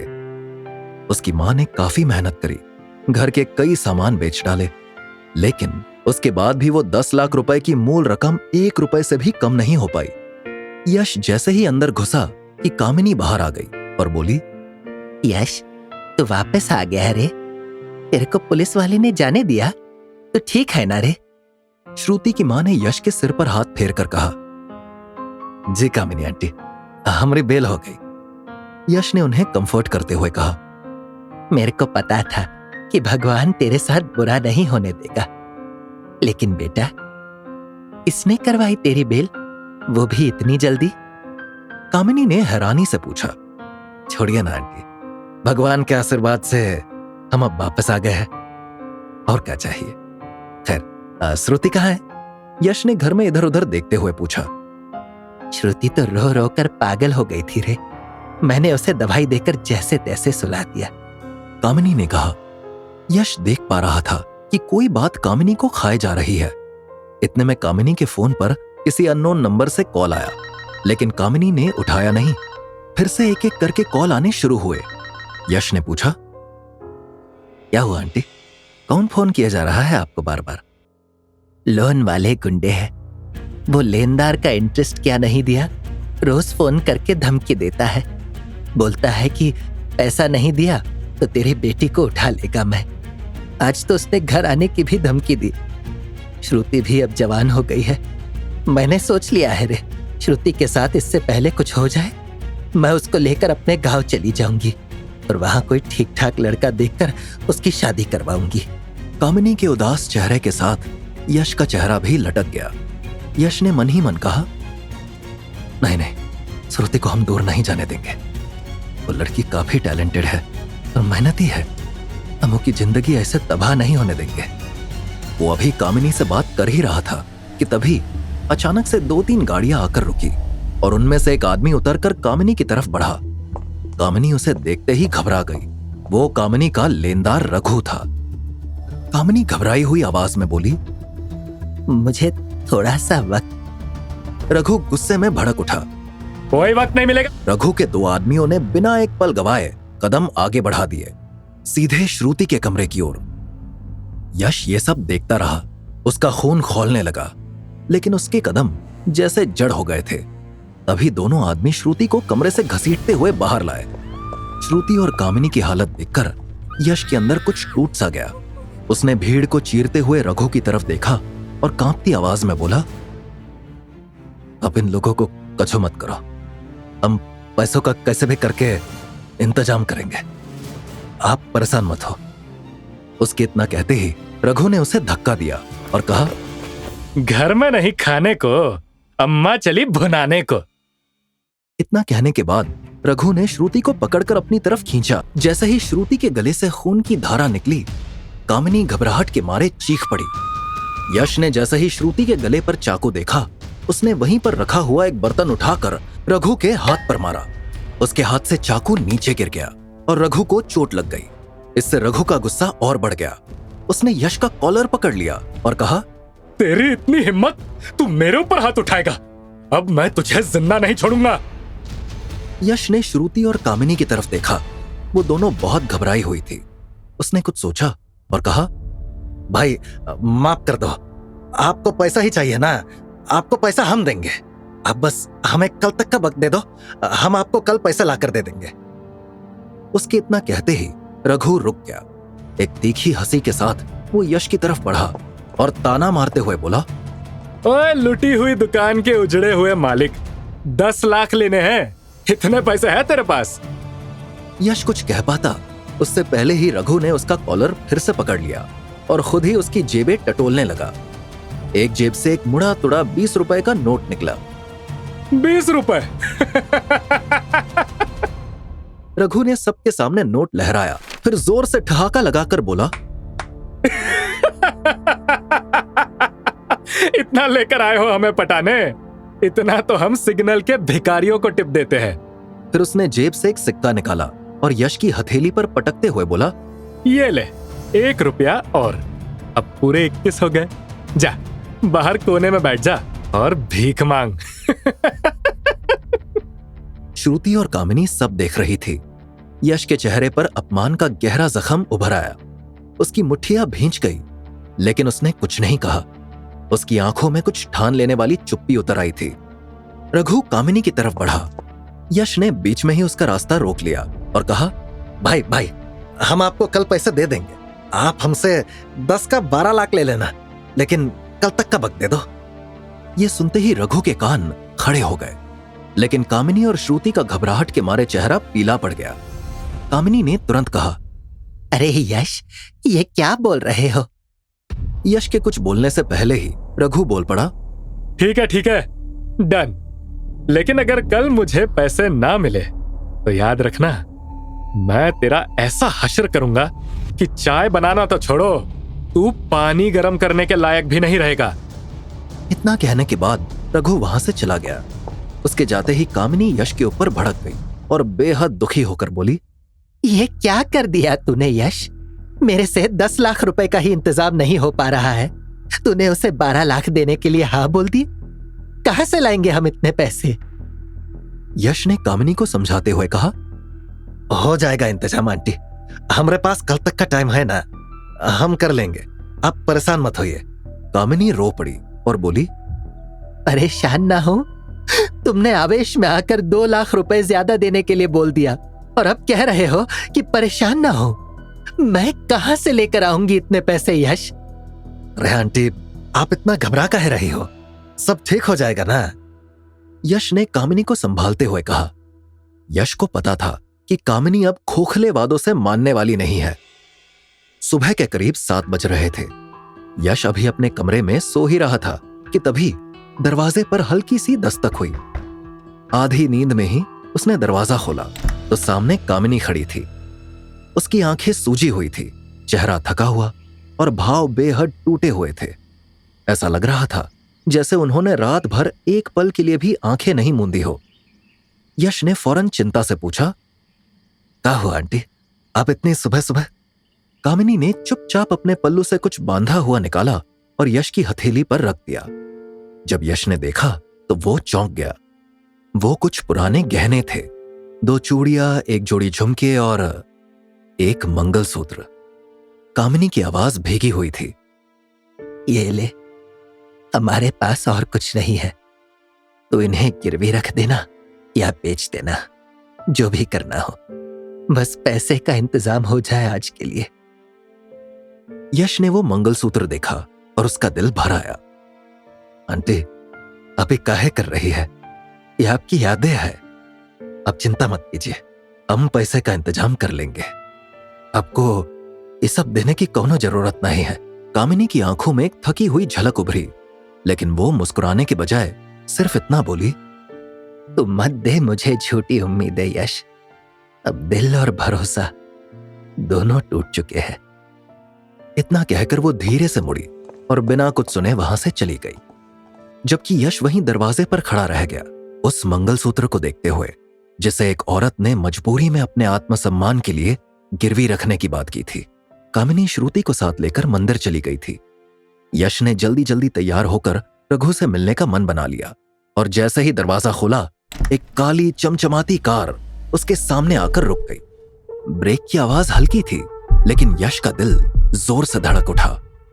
कार की नंबर प्लेट पर उसकी नजर गई और उसके चेहरे के भाव एकदम बदल गए। अरे बाप रे, यहां क्या कर रही है? अगर किसी ने इसे देख लिया तो हम तो गए। वो बुदबुदाया और पीछे मुड़कर देखने ही वाला था कि कार का दरवाजा खुला। कियारा अग्रवाल अपने सिग्नेचर स्टाइल में सनग्लासेस उतारती हुई बाहर निकली।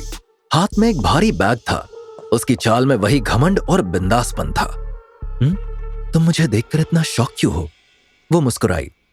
यश ने तुरंत उसकी बाह पकड़ी और उसे खींचते हुए अंदर ले गया। दरवाजा बंद करते ही उसने गुस्से में कहा, अगर आपको मिलना ही था तो फोन कर देती, आप खुद ही यहां आ गई। अरे अगर किसी ने देख लिया तो? कियारा ने तल्खी से जवाब दिया, मुझे तुमसे मिलने का कोई शौक नहीं है मिस्टर यश, मैं बस तुम्हारा एडवांस देने आई थी। एडवांस? यश ने भौचक्का होकर पूछा। कियारा ने बिना कुछ कहे बैग खोला और जमीन पर पटका। अंदर 500 की गड्डियां चमक रही थी, गिनती में इतनी कि यश की आंखें फटी की फटी रह गई। तुम्हारा 10% एडवांस, कियारा ने कहा, जैसे वो एक टेबल पर चाय का बिल रख रही हो। यश ने बेमानी सी हंसी हंसते हुए पूछा, कितना है इसमें? पूरे 1 करोड़। यश की नजरें गड्डियों पर टिक गई। उसने पहली बार इतनी नकद रकम देखी थी। उसके हाथ खुद ब खुद पीछे हो गए, जैसे वो भरोसा नहीं कर पा रहा हो कि ये उसके लिए है। कियारा ने आखिरी नजर डाली और बोली, बैठकर गिन लो, और हाँ, कल शाम तक घर आ जाना, अगली फॉर्मेलिटीज पूरी करनी है। अब तुम्हारी दुनिया बदलने वाली है यशपाल, जल्द ही गेट रेडी। वो अपनी बात कहकर मुड़ी और उसी तेजी से बाहर निकल गई जैसे आई थी। पीछे छोड़ गई नोटों की गंध और यश की धड़कनों की आवाज जो अब पूरे मोहल्ले को सुनाई दे रही थी। यश अब भी खड़ा था, लेकिन उसके चेहरे पर खुशी नहीं बल्कि उलझन थी, घबराहट थी, डर था। दुनिया तो बदलने वाली है, उसने मन ही मन दोहराया, लेकिन फिर एक सवाल खुद से पूछा, पर क्या इस बदली हुई दुनिया में हम टिक पाएंगे? कियारा के अंदाज, उसके लहजे, उसकी चाल, उसके रूल्स देख यश ने खुद से पूछा, माना कि हम अपनी दुनिया में शेर है, लेकिन ये लड़की, ये अमीरजादी जिस दुनिया से आती है, कहीं हम उसमें सर्कस का शेर बन के तो नहीं रह जाएंगे? कियारा के वहां से जाने के बाद यश ने पैसों का बैग उठाकर अपने कमरे में जाकर बिस्तर पर रखा कि तभी उसके कमरे के दरवाजे पर दस्तक हुई। यश चौंक गया। उसने जल्दी से पैसों का बैग छुपा दिया और दरवाजा खोला तो फैजान उसके सामने खड़ा हुआ था। फैजान ने खुश होकर यश को गले लगा लिया और कहा, मेरे को जैसे ही कामिनी आंटी से पता चला कि तुम छूट कर आ गए हो, मैं भागता हुआ आ गया। लेकिन तू छूटा कैसे? यश ने धीमी आवाज में कहा, वो सब छोड़ो, ये बताओ, हमारी बेल के लिए तुमने अनाथ आश्रम वाले अकाउंट से पैसे तो नहीं निकाले ना? फैजान ने ना में सिर हिलाया और कहा, तुम्हारे मना करने के बाद मेरी हिम्मत, यश भाई के आगे कोई बोल सकता है क्या? यश और फैजान अपना अपना काम करने के साथ साथ एक अनाथ आश्रम भी चलाते थे, जहां पर यश और फैजान हर महीने अपनी कमाई का कुछ हिस्सा देते थे। वो दोनों ही अनाथ थे, जिससे उन्हें अनाथों का दर्द पता था। यश ने तुरंत कहा, अच्छा किया पैसे नहीं निकाले, हम और पैसे दे रहे हैं, इन्हें ले जाकर जमा कर दो। यश ने बैग के ऊपर से कपड़ा हटा दिया और जैसे ही फैजान की निगाह पैसों के ऊपर गई, उसकी आंखें बड़ी हो गई। उसने तुरंत कहा, अरे साला, इतने पैसे कहां से आए तुम्हारे पास यशपाल भाई? तुम कहीं बैंक वैंक में डाका मार दिया क्या? यश ने तुरंत कहा, अबे हम तुमको चोर लगते हैं क्या? ये हमारी मेहनत की कमाई है। फैजान ने हैरान होकर कहा, मेहनत की कमाई? क्या तुम 1000 रुपए की कटिंग चाय बेच रहे हो? यश ने तुरंत कहा, अब हमसे बाद में पूछताछ कर लेना। ये पैसे ले जाओ और जाकर अनाथ आश्रम के लिए अच्छी सी जगह देख लो और इनको उसमें इस्तेमाल करो। फैजान बिना कुछ बोले वहां से चला गया। उसके जाने के बाद यश ने राहत की सांस ली और फिर अपने आप से बोला, चलो एक टेंशन तो खत्म हुई, अब रघु से मिल लेते हैं। करीब आधे घंटे बाद यश रघु के फार्म हाउस जैसे घर के बाहर पहुंचा। दरवाजे के पास गोबर की तीखी गंध, भैंसों की चिंगाड़ और कीचड़ से लथपथ जमीन। रघु, जो ब्याज वसूली के साथ साथ दूध का धंधा भी करता था, दरवाजे पर कुर्सी पर बैठा बीड़ी फूंक रहा था। जैसे ही यश सामने आया, उसकी आवाज गूंज उठी, अरे यशपाल उर्फ यश भाई, क्या बात है, बड़ी जल्दी आ गए। कहाँ है मेरे पैसे? यश ने विनम्रता से कहा, अभी पैसे लेकर नहीं आए हैं, बात करने आए हैं। रघु तमतमाकर खड़ा हो गया, आंखें लाल। ये कोई लोकसभा है क्या? यहाँ बात करने नहीं, पैसा देने आते हैं। यश ने जैसे ही तबेले को देखा, उसके दिमाग की बत्ती चली। उसे समझ आया कि रघु को कैसे पटाना है। यश ने हल्के से हाथ जोड़े, एक मौका दीजिए, 2 मिनट। अगर आपको लगे मैं बकवास कर रहा हूं तो जैसी सजा देंगे मंजूर है। रघु ने कुछ सोचते हुए बीड़ी का कश लिया और बोला, बोल जल्दी। यश ने जेब से मोबाइल निकाला और स्क्रीन दिखाते हुए कहा, आपने A2 दूध का नाम सुना है? A2? कोई नई शराब है क्या? रघु ने आंखें मटकाई। यश मुस्कुराया, नहीं, असली सोना है। प्योर केमिकल फ्री दूध, देसी नस्ल की गायों से मिलता है, जैसे गिर, साहिवाल। इस दूध की डिमांड बड़े शहरों में और सेलिब्रिटीज के बीच बहुत तेजी से बढ़ रही है। यश ने स्क्रीन पर ब्रांड्स दिखाए। ये देखिए, 100 रुपए लीटर, सिर्फ इसीलिए कि ये A2 दूध है। और ये ब्रांड सिर्फ घी बेचकर करोड़ों बना चुका है। रघु अब ध्यान से सुन रहा था।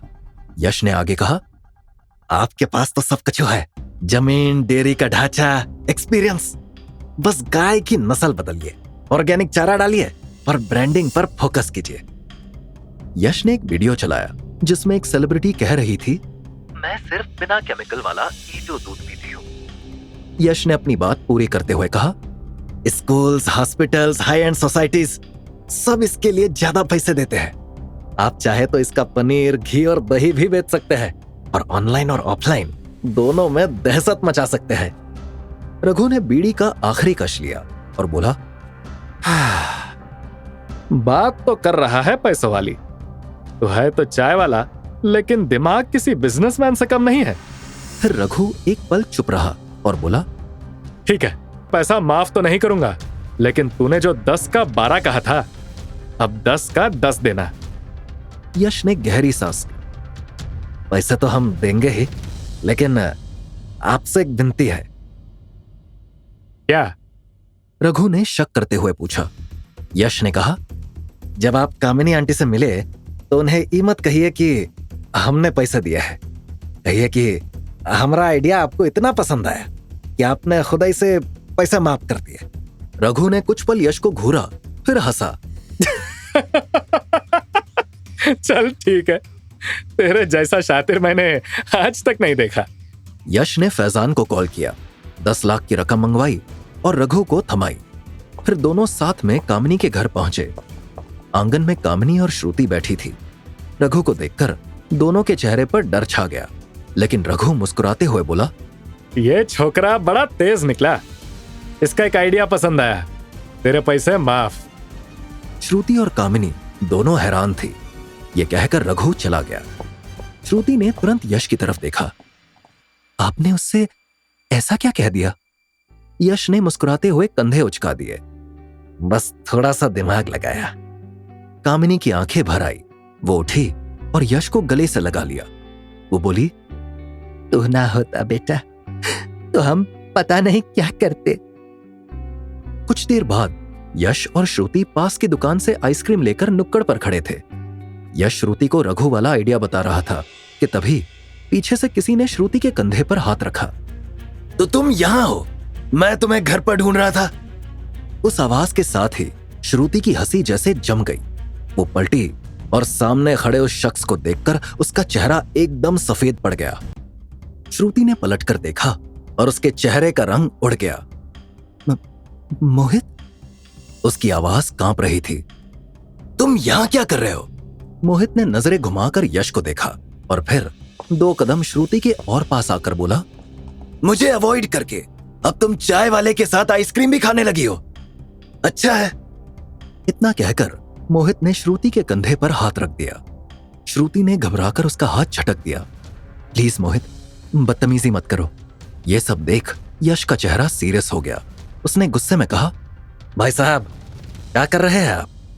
किसी लड़की को बिना उसकी इजाजत के छूना गलत है। मोहित ने यश को ऊपर से नीचे तक देखा और ठहाका मारते हुए बोला, ओह, तो एक चाय वाला बॉडीगार्ड भी बन गया है। वो यश के और पास आया और धमकाते हुए कहा, जानते भी हो कि मैं कौन हूं? पर इससे पहले कि यश कुछ और कहता, श्रुति ने तेजी से कदम बढ़ाए और दोनों के बीच आकर यश से कहा, यश सर, मैं इससे बात करके आती हूं, आप आइसक्रीम का मजा लीजिए। यश ने हैरानी से उसकी तरफ देखा। कुछ पल को सन्नाटा छा गया। मोहित ने मुस्कुराते हुए कहा, देखा, इससे मैं पसंद हूं, बस बाकी लोगों के सामने दिखावा करती है।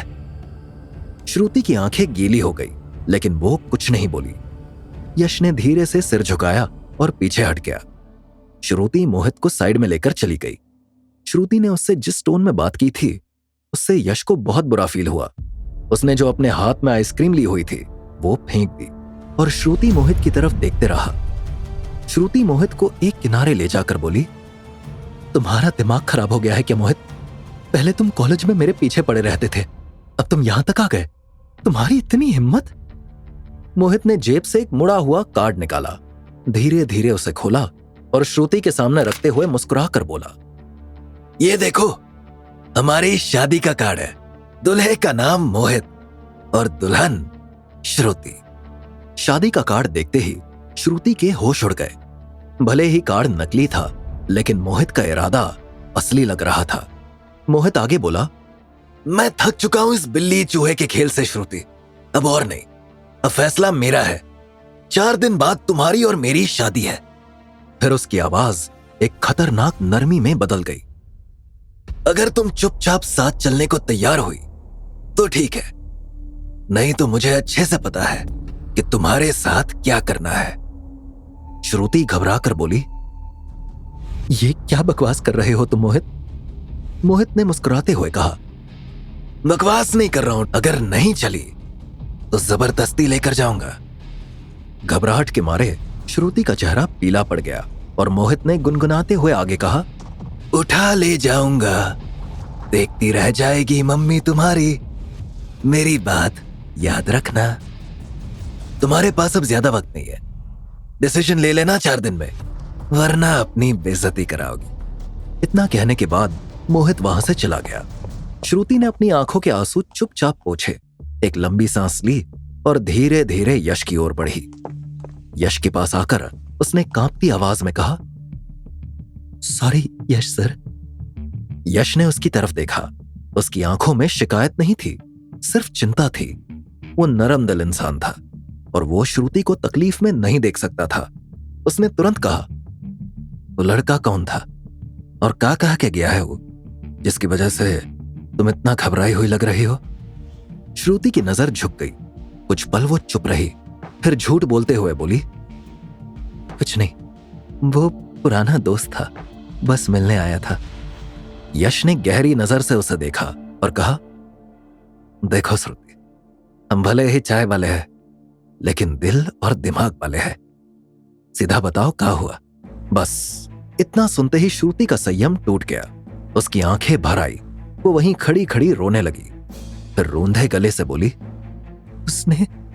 उसने धमकी दी है यश सर। कह रहा है 4 दिन बाद मेरे से जबरदस्ती शादी करेगा, उठा ले जाएगा मुझे। मेरी मर्जी हो या ना हो। यश ये सुनकर सन रह गया। उसकी आवाज ऊंची हो गई। अरे ऐसे कोई कैसे उठा सकता है? उसके बाप का राज है क्या? और हमरे होते हुए तुमसे जबरदस्ती कोई शादी कैसे कर सकता है? श्रुति ने चौंक कर उसकी ओर देखा। क्या मतलब? आप करोगे मुझसे शादी? यश एक पल को झेप गया, फिर हड़बड़ाई आवाज में बोला, अरे मेरा मतलब वो नहीं था। मतलब हमरे होते हुए वो तुम्हें छू भी कैसे सकता है? तुम बस ये बताओ कि मिलेगा कहां हो? हम वादा करते हैं, जैसे वो धमकी देकर गया है वैसे ही वो माफी भी मांगेगा। श्रुति ने चिंतित होकर सिर हिलाया। नहीं यश सर, आप नहीं जानते उसे। वो बहुत ही घटिया और बदतमीज इंसान है। हम आपको उस जैसे संकी के चक्कर में नहीं डाल सकते।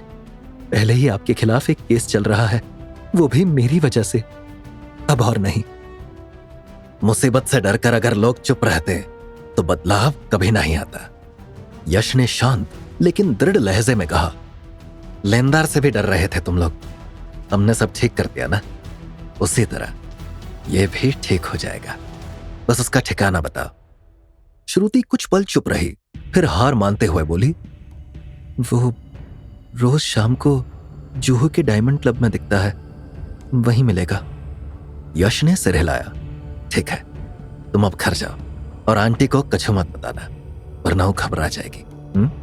हम सब संभाल लेंगे। शाम हो चुकी थी। यश इससे पहले कभी क्लब वगैरह में नहीं गया था, इसीलिए वो थोड़ा सा सकुचा रहा था। वो अंदर जा रहा था, तभी क्लब के सिक्योरिटी गार्ड ने उसे रोका और कहा, इधर जा रहा है? इधर फ्री का खाना नहीं मिल रहा है, चलो निकलो। उसकी टोन में बेहद गुस्सा था। यश ने धीमी आवाज में कहा, हम फ्री का खाना खाने नहीं आए हैं, किसी से मिलने आए हैं। हमारा दोस्त अंदर है, प्लीज आप हमें अंदर जाने दो। सिक्योरिटी गार्ड ने यश को ऊपर से नीचे तक देखा और जोर जोर से हंसने लगा। यश ने तुरंत कहा, हमने कोई चुटकुला सुनाया क्या जो आप इतनी तेज हंस रहे हैं? सिक्योरिटी गार्ड ने हंसते हुए कहा, तो जैसे फटीचर का दोस्त अंदर पार्टी कर रहा है, ये जोक ही तो है। यश ने तुरंत कहा, हम समझ रहे हैं कि आप हमें हमारे कपड़ों से जज कर रहे हैं, लेकिन हम आपको एक सलाह दे रहे हैं सर, किसी को कपड़ों से जज नहीं करना चाहिए। उस सिक्योरिटी गार्ड ने यश को धकेल दिया और कहा, यहां ज्ञान मत झाड़, हम पहले से ही बहुत बड़े ज्ञानी हैं, चल अब निकल ले यहां से। इतना कहने के बाद उसने यश को इतनी तेज धक्का दिया कि वो जमीन पर गिरते गिरते बचा। यश ने अपने अगल बगल देखा, सब उसे ही देख रहे थे। मोहित और उसके दोस्त अंदर पार्टी कर रहे थे। हंगामा सुनकर वो लोग बाहर आ गए और जब उन्होंने यश को देखा तो मोहित के चेहरे पर चमक आ गई और उसने सिक्योरिटी गार्ड की तरफ देखकर चिल्लाते हुए कहा, वो दोस्त है मेरा, छोड़ो उसे। मोहित और यश की हालत में जमीन आसमान का अंतर था, इसीलिए जब उन्होंने मोहित को यश के लिए चिल्लाते हुए देखा तो वो हैरान रह गए। लेकिन मोहित उनका रेगुलर कस्टमर था, इसीलिए उन्होंने मोहित का ऑर्डर माना और यश को छोड़ दिया। मोहित सीधा यश के पास पहुंचा और बोला, मुझे पता था तू जरूर आएगा, लेकिन इतनी जल्दी आएगा ये नहीं पता था। मैंने लोगों से गलत नहीं सुना था कि तू श्रुति का किराएदार बनकर उसके ऊपर डोरे डाल रहा है। इतना कहने के बाद अचानक से मोहित के एक्सप्रेशन बदल गए। उसने लपक कर यश का कॉलर पकड़ लिया और दांत पीसते हुए बोला, दूर रह तू श्रुति से।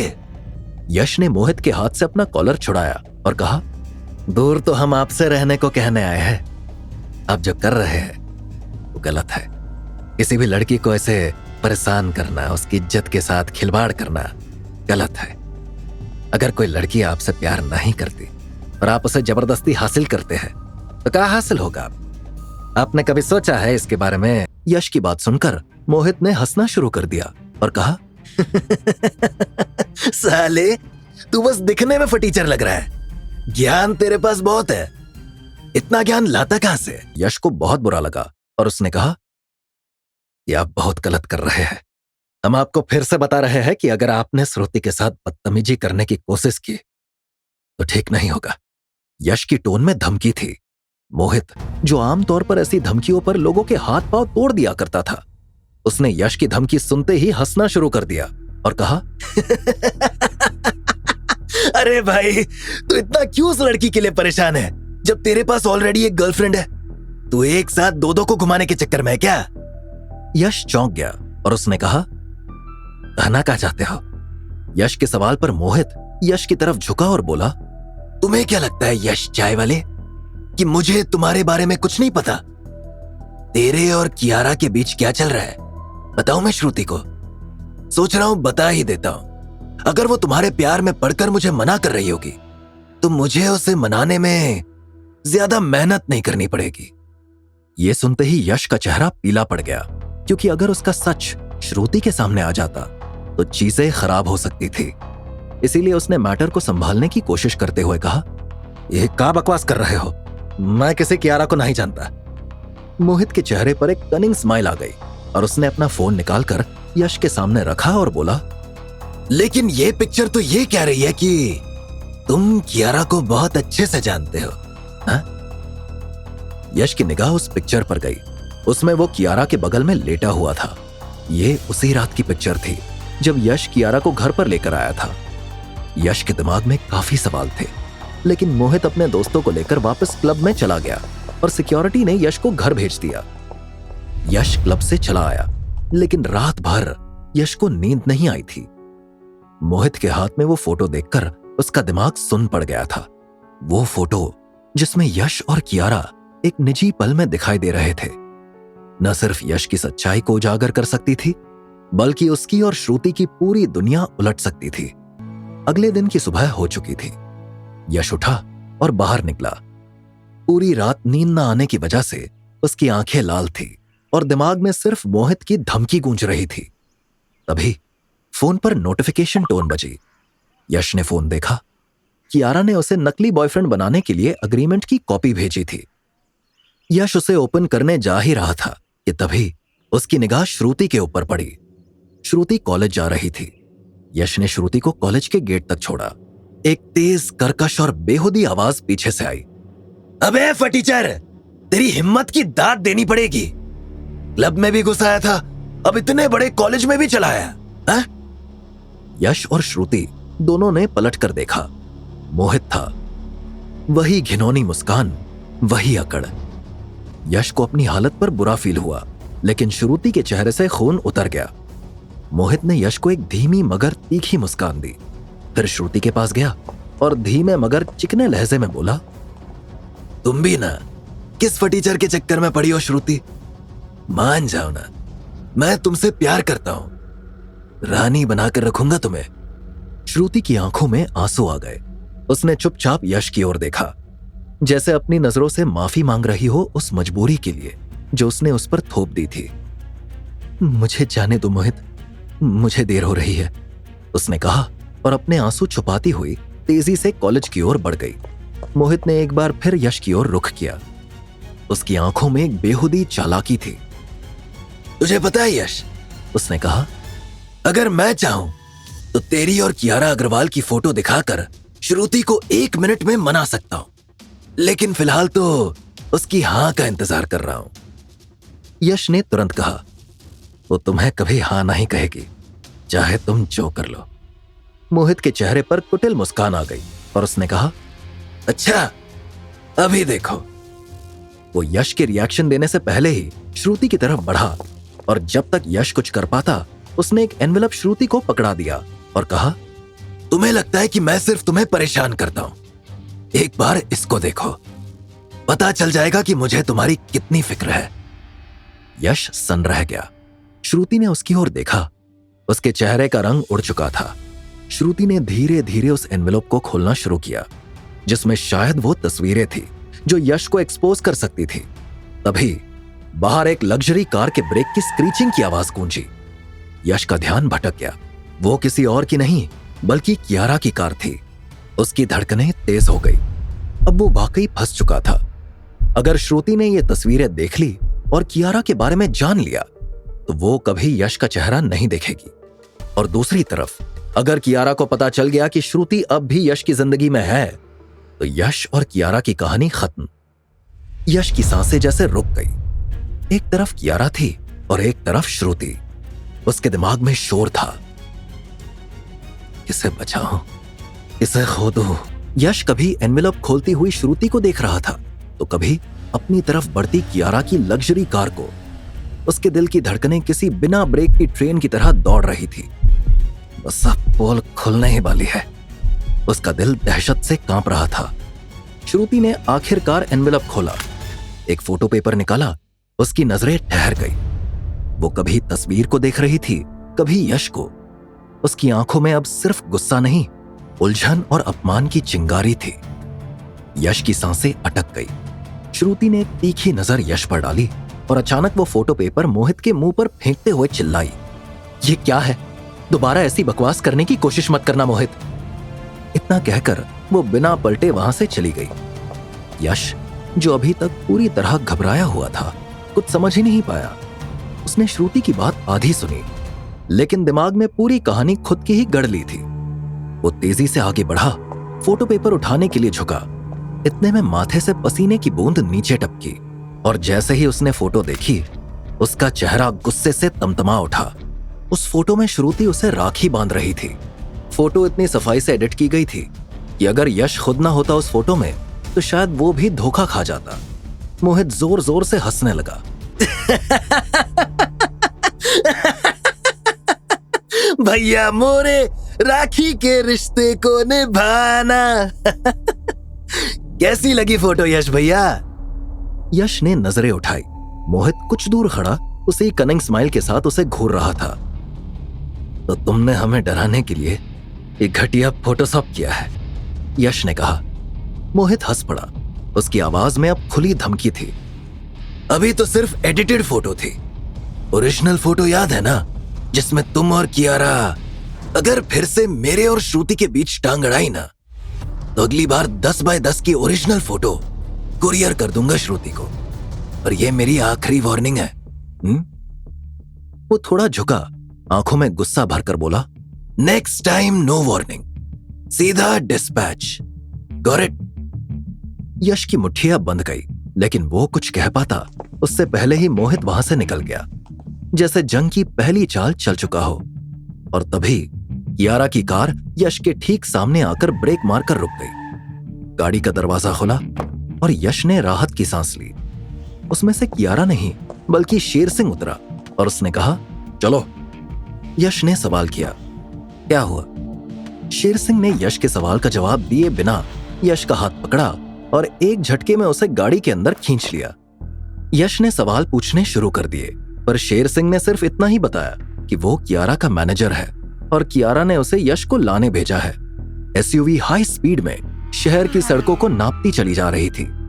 यश बगल की खिड़की से बाहर देख रहा था, लेकिन उसके जहन में अब भी वो फोटो घूम रही थी।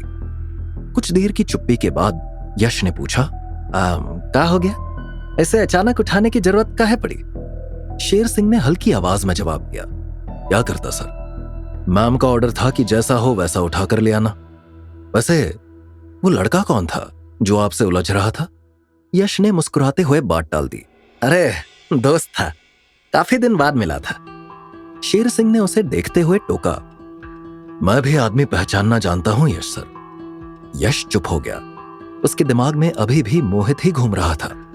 वो कैसे भी करके उस फोटो को मोहित के फोन से डिलीट करवाना चाहता था। अगर वो मोहित के फोन से उस फोटो को डिलीट करवा देता तो ही वो श्रुति से किए वादे को पूरा कर पाता। लेकिन यश और मोहित के बीच एक और बड़ी प्रॉब्लम थी। वो थी कियारा का कॉन्ट्रैक्ट। यश को नहीं पता था कि वो कॉन्ट्रैक्ट उसकी जिंदगी में अनेक तरह की अड़चनें पैदा करने वाला था। कुछ देर की चुप्पी के बाद शेर सिंह ने यश की तरफ देखकर गंभीर आवाज में कहा, देखिए सर, एक बात कहूं, आपके भले के लिए बोल रहा हूं। यश ने सिर हिला दिया। बोलो। शेर सिंह ने कहा, आप जिस दुनिया में कदम रख रहे हैं ना, वो कियारा मैडम की हाई फाई दुनिया है। वहां आपका ये गली मोहल्ले वाला एटीट्यूड नहीं चलेगा। वहां एक गलत जवाब, एक गलत कदम और कहानी खत्म। मैं आपको वार्न कर रहा हूं, हर कदम सोच समझ कर रखिएगा। यश का चेहरा धीरे धीरे गंभीर होता जा रहा था। उसे पहली बार लगा जैसे कोई उसका मन पढ़ रहा है। शेर सिंह ने अपनी बात खत्म करते हुए कहा, वैसे भी सर, सरवाइव करने से ज्यादा मुश्किल इज्जत से टिके रहना होता है। यश की निगाह खिड़की से बाहर थी, लेकिन अब उसके मन में एक हलचल सी मच गई थी। वो अपने आप से धीमी आवाज में बोला, यही तो डर मुझे भी लग रहा है शेर सिंह। ये चमकदार दुनिया मेरी नहीं है। मेरी दुनिया तो वो थी, चाय की टपरी, छोटी छोटी खुशियां, चिल्लाते हुए ग्राहक। वहां जिंदगी आसान थी। इस दुनिया में हमें डर सा लग रहा है। गाड़ी अब समंदर के किनारे बने एक आलीशान विला के सामने आकर रुक गई थी। लोहे का बड़ा सा गेट खुला और अंदर का नजारा देखकर यश के चेहरे पर एक्साइटमेंट दिखी, जैसे स्वर्ग में आ गया हूं। वो बुदबुदाया, लेकिन तभी एक कड़कती ऊंची आवाज ने सारा माहौल बिगाड़ दिया। कहां थे तुम? इतना लेट क्यों हुए? टाइम की कोई वैल्यू है या नहीं? यश पलटा, कियारा सामने खड़ी थी, पूरी तेजी में। वो हम थोड़ा किसी काम में उलझ गए थे।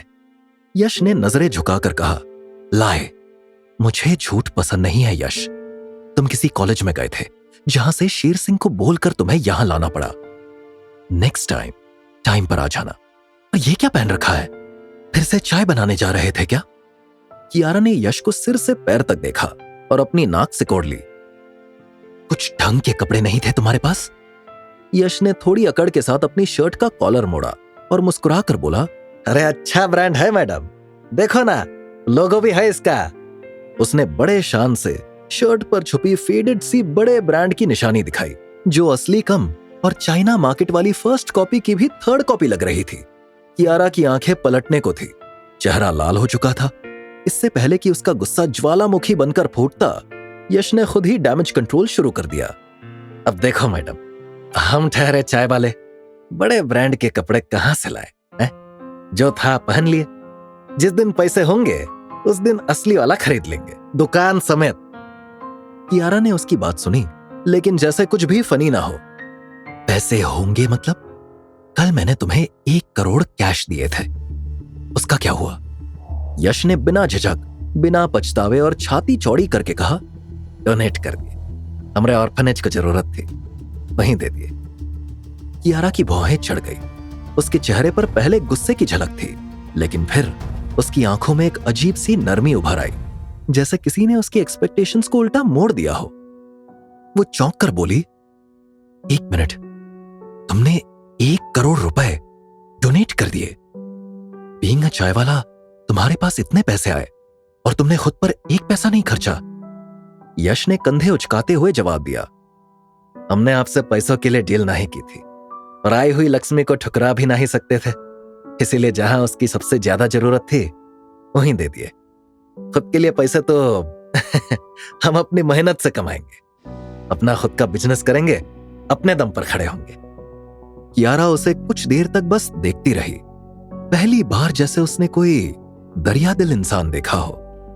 उसके होंठों पर एक हल्की मुस्कान आ गई। इंटरेस्टिंग, तुम जैसे लोग आजकल मिलते कहां हैं? यश ने आंखें नचाई और बोला, हम शोरूम के सोफे नहीं है मैडम, रेयर एंटिक पीस है। कियारा एक पल को हंसी, फिर पहली बार अपने कोल्ड एक्सप्रेशन को तोड़ते हुए बोली, तुम इरिटेटिंग तो बहुत हो, पर इंप्रेसिव भी। यश ने शरारत से कहा, अरे वाह, तारीफ सुन ली आज। अब तो कॉन्ट्रैक्ट से पहले ही बॉन्ड बनता लग रहा है। बैठो, कियारा ने कहा अपने इमोशन छुपाते हुए। मैं आ रही हूं, रुको। यश ने धीमे से कहा, जैसे कुछ दिल से निकल रहा हो। वो थैंक यू कहना था, हमें लेने के लिए कार भेजी आपने, अच्छा लगा। वेलकम। कियारा का वेलकम उतना ही वेलकमिंग था जितना हॉस्पिटल में मिलने आया कोई रिश्तेदार। यश एक मुस्कुराहट के साथ सोफे पर बैठ गया और फिर उसकी निगाहें घूमने लगी। हर कोने में लग्जरी झलक रही थी। सी फेसिंग विला, मुंबई जैसे शहर में जहां ताबूत जितने फ्लैट भी करोड़ों में मिलते हैं, और ये तो पैलेस जैसा है। यश ने मन ही मन सोचा, लेकिन इस बार उसके चेहरे पर कोई एक्साइटमेंट या खुशी नहीं थी। उसने गहरी सांस ली और मन ही मन कहा, इतनी महंगी और चमकदार दुनिया हमारे जैसे सीधे साधे इंसान को निगल तो नहीं जाएगी। उसी पल कियारा हाथ में कॉफी ट्रे लेकर आई, चेहरा अब भी तीखा लेकिन थोड़ी थकी हुई सी। यश ने मुस्कुराते हुए कप उठाया काफी अच्छा घर है आपका, पर कोई और दिख काहे नहीं रहा? क्योंकि यहां सिर्फ मैं रहती हूं, कियारा ने सपाट स्वर में कहा। ओह, तो आपकी फैमिली कहाँ रहती है? यश की आंखों में जेन्युइन क्यूरियोसिटी थी, पर उसी क्यूरियोसिटी से कियारा को चिढ़ थी। कुछ पल की चुप्पी के बाद उसने बिना यश की आंखों में देखे जवाब दिया, शादी को लेकर पेरेंट्स से डिस्प्यूट है, तभी उनसे दूर हूं और अकेली रहती हूं। वो इतना कहकर उठ खड़ी हुई।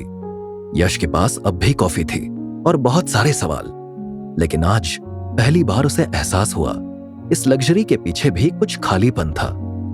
यश को लगा कि ज्यादा अमीर हो जाने के भी नुकसान थे।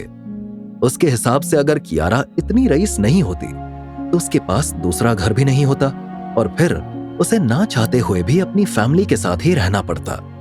कुछ ही दिनों में सारे डिस्प्यूट्स भी सॉर्ट हो जाते और फिर घर और पैसों की कमी से पूरा परिवार एक साथ खुशी से रह पाता। यही सब सोचते हुए उसने श्रुति के बारे में सोचा और कहा, एक तरफ कियारा है जो शादी को लेकर अपने पेरेंट्स से दूर रह रही है, दूसरी तरफ वो बेचारी श्रुति को देखो, पापा ना होने की वजह से उसकी और कामनी आंटी की लाइफ में कितनी सारी प्रॉब्लम्स है। उस साला मोहित भी श्रुति के पापा के ना होने की वजह से उसे परेशान कर रहा है। अगर वो होते तो शायद उसकी इतनी हिम्मत ना होती। यश ने जैसे ही मोहित के बारे में सोचा, अचानक से उसे उस फोटो की याद आ गई जो उस रात ली गई थी, जिस रात पहली बार यश कियारा से मिला था। लेकिन वो फोटो मोहित के पास आई कैसे? उसने कियारा की तरफ देखा जो कॉफी की चुस्कियां ले रही थी और अपने आप से कहा, हमें कियारा से फोटो के बारे में पूछना चाहिए, कहीं मोहित को इनके थ्रू ही तो फोटो नहीं मिला। यश कुछ देर के लिए खामोश रहा, तभी कियारा ने कॉफी खत्म की और रिलैक्स हुई। यश को सवाल पूछने का मौका दिखा और उसने कहा, अच्छा, हमारी और आपकी जो फोटो थी वो रात की, जो आपने हमें दिखाई थी और कहा था कि किसी ने चुपके से वो रात खींच ली थी, वो आपने किसी को भेजी थी क्या? कियारा चौंकते हुए बोली, What the hell? Are you out of your senses? या ये किसी तरह का मजाक है? मैं अपनी फोटो किसी और को क्यों भेजूंगी? लेकिन 1 मिनट, तुम ये सवाल क्यों कर रहे हो? क्या तुमने वो फोटो किसी और के पास देखी है? यश बिल्कुल नहीं सकपकाया और फेक स्माइल करते हुए बोला, अरे नहीं, हम बस ऐसे ही पूछ रहे थे। तो कहा है ना, हमारे लिए जानना जरूरी है कि हमारी तुम्हारे साथ वाली फोटो कितने लोगों के पास है। यश की बात सुनकर कियारा ने अपना माथा पकड़ लिया। उसे गुस्सा तो बहुत आ रहा था, लेकिन उसने गुस्सा कंट्रोल किया और कहा, ऐसी क्यूरियोसिटी को थोड़ा दबा कर रखो, मैं वैसे ही टेंशन में रहती हूं और टेंशन ना दो मुझे। लेकिन यश कहीं खो गया। सोच में डूबा हुआ उसने खुद से कहा, अगर कियारा ने वो फोटो नहीं दी तो फिर मोहित के पास वो फोटो आई कैसे? या किसी और ने ली थी? और कौन और काहे? उसके दिमाग में सवालों की आंधी चल रही थी। कियारा ने उसकी खोई हुई नजरों को देखा और फिर टोका, वैसे मैंने तुम्हें सुबह एक अग्रीमेंट भेजा था मैसेज पर, तुमने देखा क्या? काफी इंपॉर्टेंट अग्रीमेंट था, आई होप तुमने पढ़ लिया होगा। यश ने चौंक कर उसकी ओर देखा, जैसे किसी गहरे सपने से बाहर निकला हो। उसने बात को टालते हुए जवाब दिया, हाँ, आया तो था एक अग्रीमेंट, लेकिन वो अग्रीमेंट हमने अभी तक खोलकर देखा नहीं है। अच्छा, जरूरी था क्या? वैसे हम आपको एक बढ़िया रील भेजे थे, आपने सीन करके काहे छोड़ दिया उसे? एक हाहा रिएक्ट कर देती तो क्या जाता आपका? यश ने मासूम सी मुस्कान के साथ कहा, आर यू फॉर रियल? तुम्हें पता है वो अग्रीमेंट कितना इंपॉर्टेंट था? कियारा कई बार बुला चुकी थी, लेकिन जब यश नहीं आया तो आखिरकार उसने शेर सिंह को भेजा और वो यश को वैसे ही उठाकर ले आया, जैसे स्कूल से बंक मारते किसी बच्चे को पकड़ लाया जाता है। अब सामने बैठा था यश, हाथ में कॉफी का कप, पैर फैलाकर सोफे पर डटा हुआ, और सामने खड़ी थी कियारा जो बस फटने ही वाली थी। तुम किसी भी चीज को इतना लाइटली क्यों लेते हो यश? उसने गुस्से में पूछा। यश ने अपनी बिंदास मुस्कान के साथ जवाब दिया, ठीक है बाबा, गलती हो गई, अब बताओ ना, करना क्या है? कियारा ने गहरी सांस ली। तुम्हें इस डील को लेकर सीरियस होना पड़ेगा, यूं ही चलने वाला नहीं है। उस अग्रीमेंट को अब तक पढ़ लेना चाहिए था तुम्हें। यश ने उसी वक्त जोर से कॉफी की चुस्की ली, इतनी जोर से कि कप के वाइब्रेशन से सोफा तक हल्का हिल गया। कियारा ने सिर पकड़ लिया। ओह गॉड, ये आदमी। यश उठने लगा। अरे कौन बात नहीं, अभी पढ़ते हैं एग्रीमेंट, देख लेंगे उसमें क्या है। कियारा ने यश को एक प्रिंटेड एग्रीमेंट थमाया और कहा, लो यही एग्रीमेंट है, अब साइन करो, और अगर नहीं कर सकते हो तो अंगूठा ही लगा दो। यश ने एग्रीमेंट पकड़ते हुए भौहें चढ़ाई। ओ मैडम, साइन करना आता है हमें, गवार मत समझो, ठीक है। फिर उसने पेपर्स को पलटा और अचानक ठिठक गया। एग्रीमेंट ऑफ फेक बॉयफ्रेंड, ऐसा भी एग्रीमेंट बनाया जाता है क्या? उसने हैरानी से पूछा। ये तो पूरा पढ़ना पड़ेगा, पर पता तो चले कि किस चक्कर में डाला जा रहा है हमें। कियारा ने थोड़ा हंसते हुए बिना किसी फिल्टर के कहा, तुमसे पढ़ा भी जाएगा, I mean, काफी डिफिकल्ट हिंदी वर्ड्स है। यश ने जवाब दिया, हिंदी आप जैसे अमीर लोगों के लिए मुश्किल होगी मैडम, हमारे लिए नहीं, हमें अपनी राष्ट्रभाषा अच्छे से आती है। यश ने आंखें नीचे की और एग्रीमेंट को पूरी गंभीरता से पढ़ना शुरू कर दिया। अब उसकी आंखें पेपर्स पर थी, लेकिन मन में चल रहा था, सावधानी से पढ़ना पड़ेगा यश भाई, ये अमीरजादी किसी ट्रैप में फंसा दे और हमें पता भी ना चले।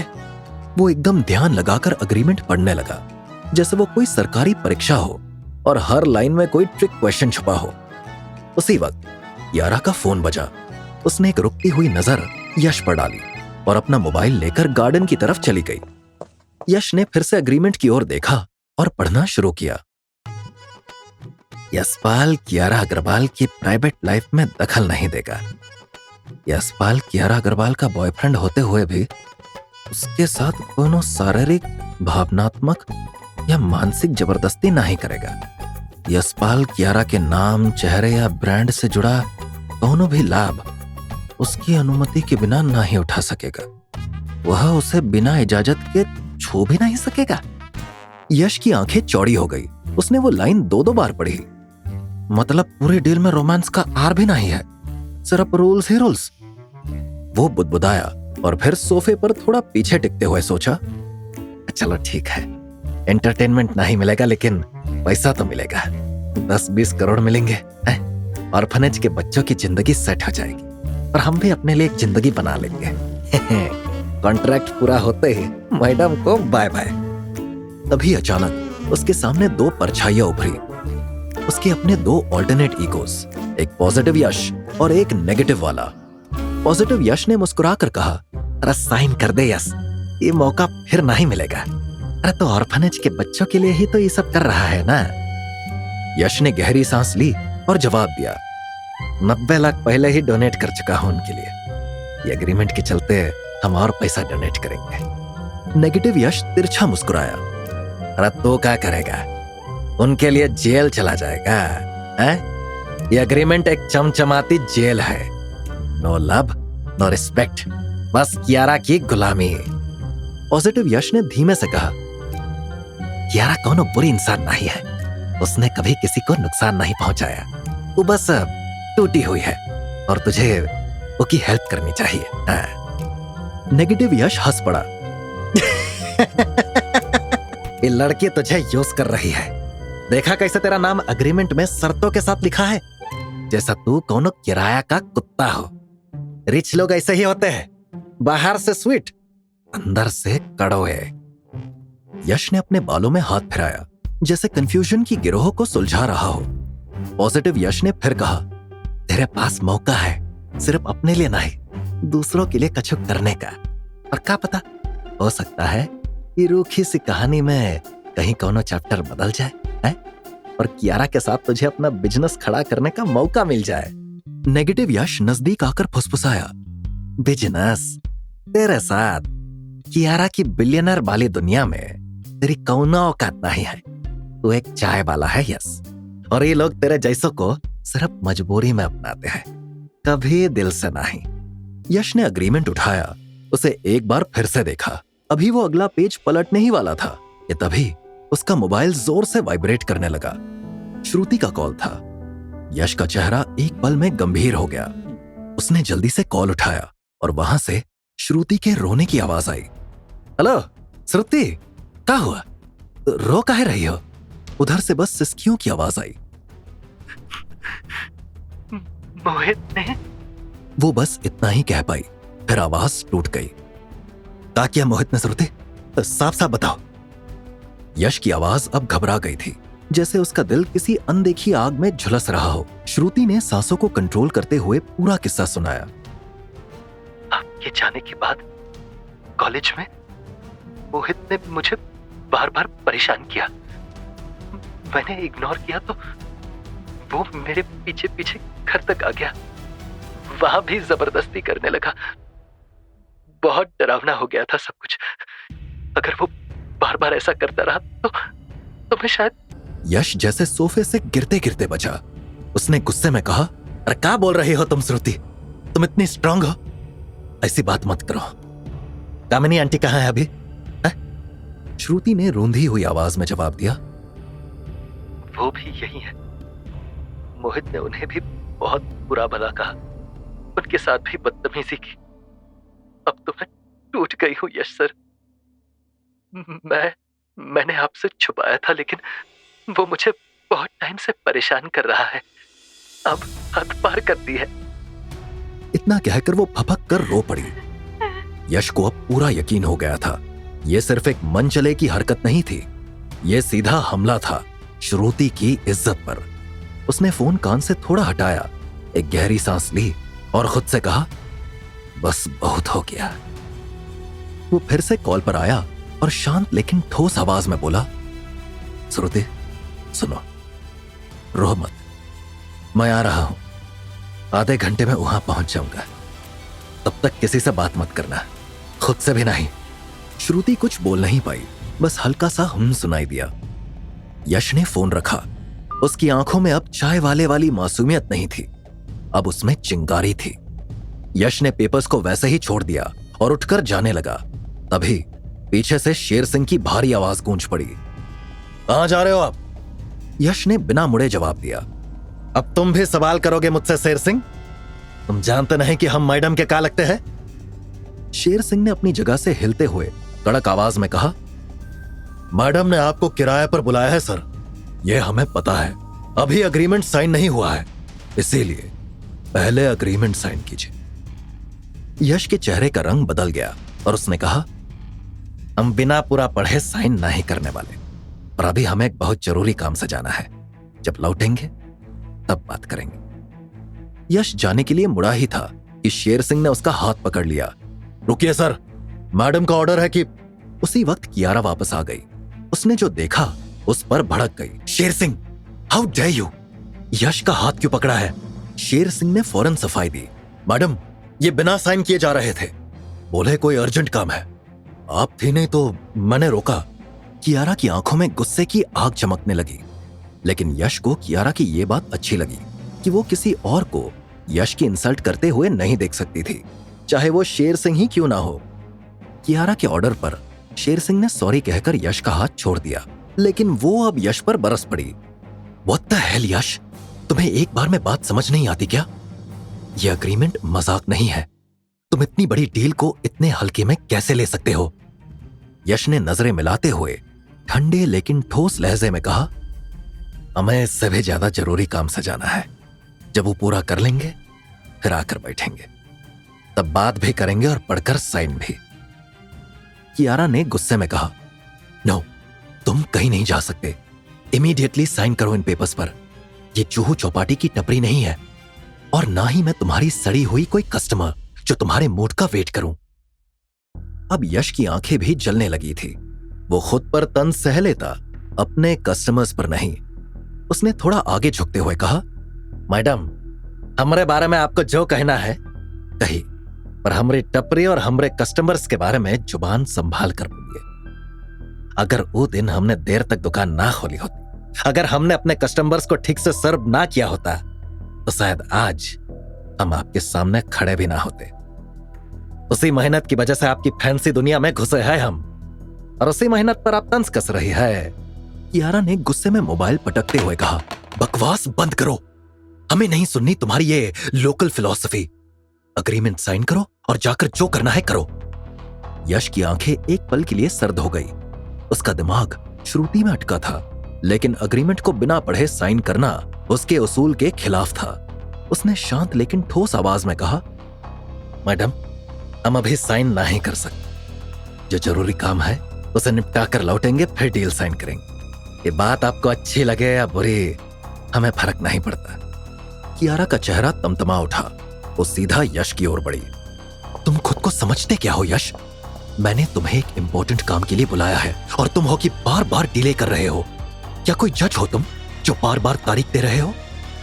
मैं तुमसे अग्रीमेंट पढ़ने को कह रही हूं तो ऑब्वियो है कि कुछ इंपॉर्टेंट होगा, लेकिन तुम्हें तो बस अपनी धुन में रहना है। यश ने कियारा से कहा, हम जानते हैं कि हमें अग्रीमेंट पढ़ना है और फिर साइन करना है, लेकिन अभी नहीं। अभी हमें दूसरे काम से जाना है। वो काम खत्म करके तुरंत करेंगे। कियारा झल्ला गई। इतना समझाने के बाद भी यश उसकी बात नहीं समझ रहा था, तो उसने कहा, do you have any idea कि तुम मेरा कितना टाइम वेस्ट कर रहे हो? अगर तुम्हें नहीं करना है तो सीधा मना करो एंड लीव। यश के दिमाग में श्रुति गूंज रही थी। उसने सीधे कियारा की आंखों में देखा और कहा, ठीक है मैडम, तो फिर सुन लीजिए, हम आपके लिए अब काम नहीं करेंगे। कियारा चौंकी। क्या कहना चाह रहे हो तुम? यही कि अब हम जा रहे हैं। हम ये एग्रीमेंट अभी के अभी साइन नहीं करेंगे। इतना कहकर यश मुड़ गया। शेर सिंह ने एक पल के लिए रास्ता रोकने की कोशिश की, लेकिन यश की आंखों में जो गुस्सा था उसे देखकर शेर सिंह एक पल रुका, फिर साइड हो गया। यश दरवाजे की ओर बढ़ा। कियारा की आवाज पीछे से आई, ठीक है, जाना है तो जाओ, लेकिन मेरे पैसे वापस देकर जाओ। I want my money back. पैसों का जिक्र सुनते ही यश के कदम जैसे वहीं थम गए। उसका चेहरा अचानक पीला पड़ गया। मन ही मन वो हिसाब लगाने लगा कि उसने वो सारे पैसे तो खर्च कर दिए थे। 1 करोड़ का भारी रकम का ख्याल आते ही उसकी हथेलियां पसीने से भीगने लगी। अब क्या करेगा यश? आगे की कहानी जानने के लिए देखिए अगला एपिसोड सिर्फ पॉकेट एफएम के यूट्यूब चैनल पर, और चाय वाला बना बिलियनर के सारे एपिसोड्स को सुनने के लिए डिस्क्रिप्शन में दी लिंक से डाउनलोड करें पॉकेट एफएम ऐप।